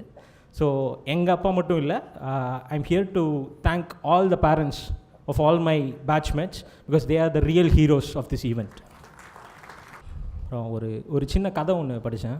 ஸ்கூலில் வந்து ஸ்டூடெண்ட்ஸ்க்கெலாம் வந்து சாக்லேட்ஸ் ஆப்பிள்ஸ்லாம் கொடுக்குறப்போ டீச்சர்ஸ் என்ன பண்ணாங்க, ஒரு பாக்ஸில் வந்து ஆப்பிள் பாக்ஸ் ஒன்று, சாக்லேட் பாக்ஸ் ஒன்று வச்சுட்டு ஆப்பிள் பாக்ஸில் வந்து ஒன்று மட்டும் எடுத்துக்கோங்க, கடவுள் மேலேருந்து பார்த்துட்ருக்காரு அப்படின்னு போட்டிருந்தாங்களாம். ஒரு சின்ன குழந்தை போய் பக்கத்தில் இருக்க சாக்லேட் பாக்ஸில் வந்து எவ்வளோ சாக்லேட்னாலும் எடுத்துக்கோங்க, கடவுள் ஆப்பிள் பாக்ஸ் தான் பார்த்துட்ருக்காரு அப்படின்னு சொல்லிச்சான். அப்படி ஒரு பியூரான ஒரு மனுஷன். அப்படி ஒருத்தர் தான் mister Nasar sir and mister Kani sir of Limra. I remember doctor A.K. Sethya saying to us during one of our meeting, அவர் சொன்னார், இந்த எக்ஸாம் நீங்கள் பாஸ் ஆகணுன்னா முதல்ல உங்களுக்காக பாஸ் ஆகணும், ரெண்டாவது உங்கள் பேரண்ட்ஸ்க்காக பாஸ் ஆகணும், மூணாவது விஷயம் நாசர் சாருக்காக பாஸ் ஆகணும் அப்படின்னு சொன்னார். ஸோ அதெல்லாம் நாங்கள் பண்ணியிருக்கோம்னு நம்புகிறோம் சார். மூணாவது முக்கியமான விஷயம், நம்ம என்றைக்குமே யாருக்கிட்டையுமே போய் கேட்க முடியாது, எனக்கு நீங்கள் மென்டராக இருங்க, நீங்கள் எனக்கு மென்டராக இருங்க அப்படின்னு கேட்க முடியாது. அப்படி எனக்கு கேட்காம கிடைச்ச ஒரு மென்டர் லக்கிலி இன்றைக்கி நான் பேசுகிறப்ப அவரும் இங்கே இருக்கார். நான் நல்லா பேசுவேன் அப்படின்னு என்னை முத என்கரேஜ் பண்ணவர் டாக்டர் டேவிட் கே பிள்ளை இங்கே இருக்கார். ஸோ அவர் இல்லைன்னா நாங்கள் ஒரு 4,000 students would have not even graduated from DMSF Philippines. அவ்வளோதான். I will finish it with a short story. ஏன்னா நம்ம எல்லாருமே வந்து சக்ஸஸ் பற்றி நிறையா பேசிட்டோம். So I'll say in English, this may be harder to talk, but I find that mistakes and failures are more valuable to learn than from success. So I will finish my speech with a short story of a cricketer, because I'm a cricket fan. So this cricketer making his debut in Test cricket for Sri Lanka, he scored a duck in his first innings and also a duck again in his second innings. He was dropped. He went on to practice. He practiced hard. After 18 months, he got a second chance. His scores, duck and duck again. He was dropped again, so he went back, he practiced hard, he practiced so much that all his failures would be erased. Thirumma vandaru, he scored again 0 and 0. He was dropped again. Do you think he would have been given another chance by the selectors? But he practiced hard. 3 years later, he got another chance. This time, he made runs. He came good and he went on to score over 5,000 runs for Sri Lanka, including 1600s and 6 double centuries. Any guess? Marwan Atapattu, yeah. So how many of us can handle failure in such a way that he did? 6 years of trying and failing. He must have been tempted to change his career, but he did not. And that has made the difference. So we all hear stories of talented people who gave up before their potential was realized. People who changed their jobs and career when success seemed elusive. So the next time when you're staring at possible failure and rejection, think of Marwan Atapattu and say to yourself, if you don't give up, if you believe in yourself, if you stay the course, the run will come. What more, you could even be a captain someday. Thank you, everyone. Thank you very much, Dr. Vijay Bhaskar. Those words were very powerful, and the words came from one among us. That was incredible. Please, a big round of applause to Dr. Vijay Bhaskar. And to round up, the moment that we all have been waiting for, to hear from the motivation speaker of the era for all of us. He was not just our microbiology teacher, he is also the director of AFMG, yes of course, but more than anything for most of us, he was the man who gave the words, who spoke the words right to our hearts, and he spoke sentences to us at those moments of our weakness and kept us on track. He gave us more than motivation. His words meant so much. And Dr. Vikas, please, I invite you to this podium to give a vote of thanks, to inspire us. And I have to say, we are here, and that is because of you, AFMG, and the faculties. Please, a round of applause to Dr. Vikas. Good afternoon to all. So thanks for such nice words. So actually, I'm not a motivational speaker, so whatever I say in a class is come from heart. So I'm not comfortable here speaking as a, some kind of guest or somebody. So it's just a vote of thanks. So I would like to, first of all, thank Almighty God that today we all have gathered here, and it's all because of you. So I thank you all to, you kept a faith in us and worked hard towards this, and we wish that many more like you will be here in future. So I'd also like to thank our partner Limra. So they are the one who have brought it to this level where we are right now in Chennai. So thank to Mr. Ghani and special thank to Nasir ji, who is like a father figure to all of us, including me. So whenever we are in trouble, we look at him. So he'll come up with solutions. And Rani and all, so they have done wonderful job. I also thank all our esteemed guests so who took time from their busy schedule. And today being a 26th Jan, they must be having a lot of family commitments and all. But they took time out and they came here.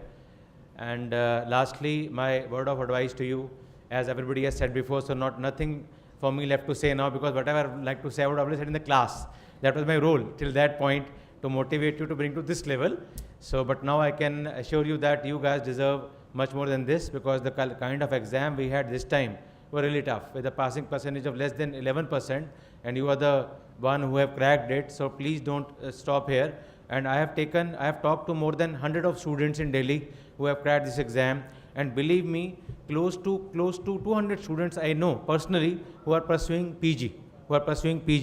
There are 2 students now who have got MD medicine in AIMS in Delhi, both foreign medical graduates. So 3 cheers for them, and if those guys can do it, so for you also sky is a limit. So only thing is that what happened, being a myself an Indian graduate, what happened because I've seen both sides. I've seen you guys, I've seen myself, I've seen others, Indian graduates. So for us, what happens when we clear the exam as FMG? So we think that we have done something really great that you've already done, but we remain at that level for a long period of time. So it's good that you should enjoy this time, but enjoyment should end for a month or so. After that, you have to be grounded again, because again it's a long battle you have to be won. So for Indian graduate, what happens? So they don't study. So no, when you start your internship, I'm telling you honestly, because all my friends in clinical departments, they're in touch, AIMS, Safdarjung.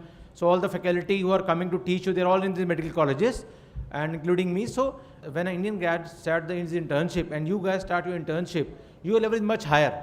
Professor appreciate you because you know quite a lot. Indian grad has forgotten anatomy, physiology, he doesn't remember microbiology, pathology, pharma, he's forgotten everything. He just remember the last year subject. But at that point, you guys remember everything. But the only thing is that Indian graduate, he grasped it so fast that now his time has come. So during internship, what happens? Your graph of studies go like this, and his graph start going up. That is what happens, because you think that we have done something exceptional that you have done, but we have to be grounded. So now you enjoy for the next maybe a month or so, and then you have to gear up for a future battle, because as everybody has said, this is just a beginning. So there's a long road ahead of you, and I am sure you can do well. Only thing is that a sense of this kind of, you have to have in you a burning desire that I have to do something in life. I have to do something so great in life. So what I say normally, that whatever till now you have done was a basic requirement you are supposed to do. I don't personally consider this as an achievement. It's a requirement. But now what you do in life beyond this will be a real achievement, and we as a teacher and your parents will be proud of you. So thank you all. Thanks for coming, and thanks for the patience listening, and thanks to all our guests for addressing our gathering. Thank you so much. Thank you. Thank you very much, Dr. Vikas. I told you, although he's a very humble person, he refuses to accept himself as a motivation speaker. But sir, we will continue to listen to you, and every word that he has mentioned, I think, is important. One more month of joy, and then we get back to the books. Will we? Yes, we have to. And now we get to the next session of the ceremony, which is a very important ceremony. Just like how the FMG students, we all got our awards. Now I'd like to call on all of the DMSF graduates to please come and line up to get all of your shields. And I request Dr. David Kay Pillai and Dr. Manivannan to give the shields to all of the students. Please, the graduates of DMSF, please line up here. First, I call on to the stage Dr. Prithvishri Velu. Prithvishri Velu, please. Next, I call on Dr. Esther Sharon Grace Samuel.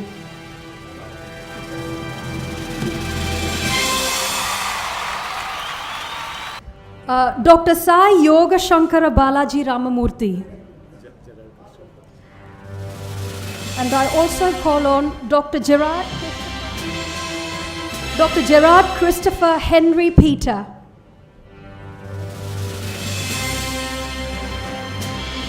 Dr. Gayatri Jana Shaker.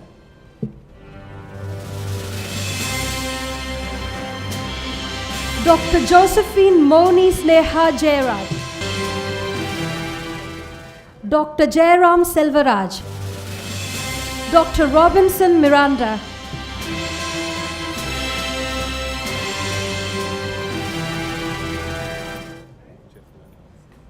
Dr. Jeffrilla Nancy Joseph Jayakumar.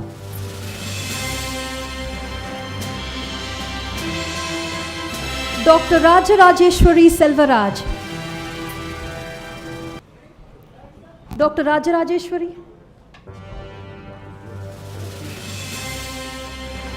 And Dr. Yuvaraj, please. Dr. Preetham Anand, please. Dr. Ramakrishnan, please.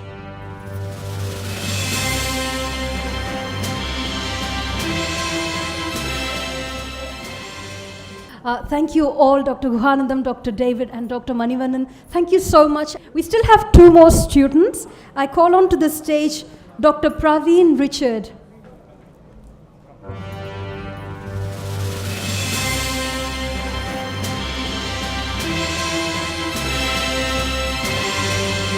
Dr. Vigneshwaran Sundar Raj. Thank you very much, and please kindly be on your feet as we sing the national anthem together.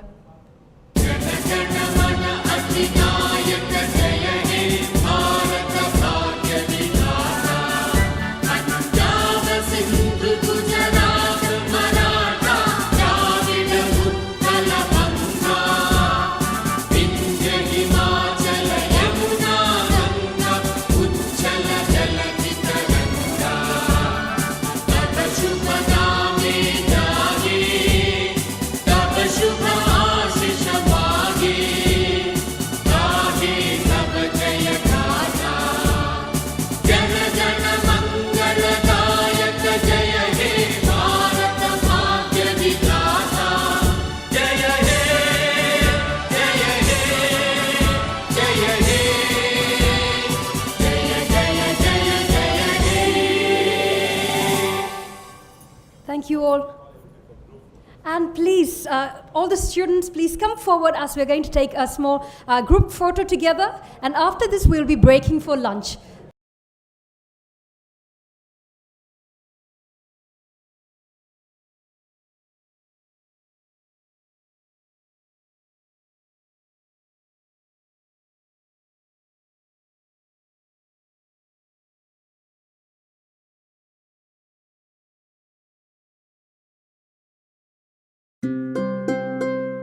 நம்ம செல்வி எங்கேயோ வெளிநாட்டுக்கு படிக்க அனுப்ப போறியாமே? ஆமாமா, Philippines டாக்டருக்கு படிக்க போறா உங்க பேத்தி. அவ்வளவு தூரம் ஒரு பொம்பளை பிள்ளைய தனியா படிக்க அனுப்புறேங்கிறியே, உனக்கு கொஞ்சம் கூட பயம் இல்லையா? லிம்ரா மூலமா தான் போக போறா. ஒரு பயம் கிடையாது. தனித்தனி ஹாஸ்டல், வைஃபை ஃபெசிலிட்டி, செக்யூரிட்டி கேமரான்னு ரொம்ப பாதுகாப்பா தான் இருக்க போறா. எல்லாம் சரிதான், ஆனா இவள நாம எப்படி பிரிஞ்சிருக்க போறோம்? அதான் ஸ்மார்ட் போன் இருக்குல்ல, நேரா பாத்துக்கலாம். நமக்கு பக்கத்திலே வச்சுக்கணும்னு நினைச்சா அவ வாழ்க்கையில எப்படி முன்னேற முடியும்? அங்க சாப்பாடெல்லாம் எப்படி இருக்குமோ? லிம்ராவுக்கு சொந்தமான ஹாஸ்டல் மெஸ் இருக்கு. தமிழ்நாட்டு சமையல்காரங்க, நமக்கு பிடிச்ச சவுத் இந்தியன் ஃபுட் எல்லாம் கிடைக்கும். படிப்பெல்லாம் நல்லா சொல்லி தருவாங்களா? இங்க விட நல்லா இருக்கும். எல்லாமே லேட்டஸ்டா சொல்லி தராங்க. முக்கியமா MCA ஸ்கிரீனிங் டெஸ்டுக்கு சென்னையிலேயே கோச்சிங் கொடுக்கறாங்க. நம்ம செல்விய நம்மள விட லிம்ரா நல்லா பாத்துக்குவாங்க. எல்லாத்தையும் நல்லா விசாரிச்சிட்டல்ல? நான் நேர்லயே போய் பார்த்து விசாரிச்ச போது லிம்ராவுடைய தகுதியும் அவங்க அர்ப்பணிப்போட செய்யற சேவையும் புரிஞ்சது. என் மக கட்டிக்காரின்னு எனக்கு தெரியாதா?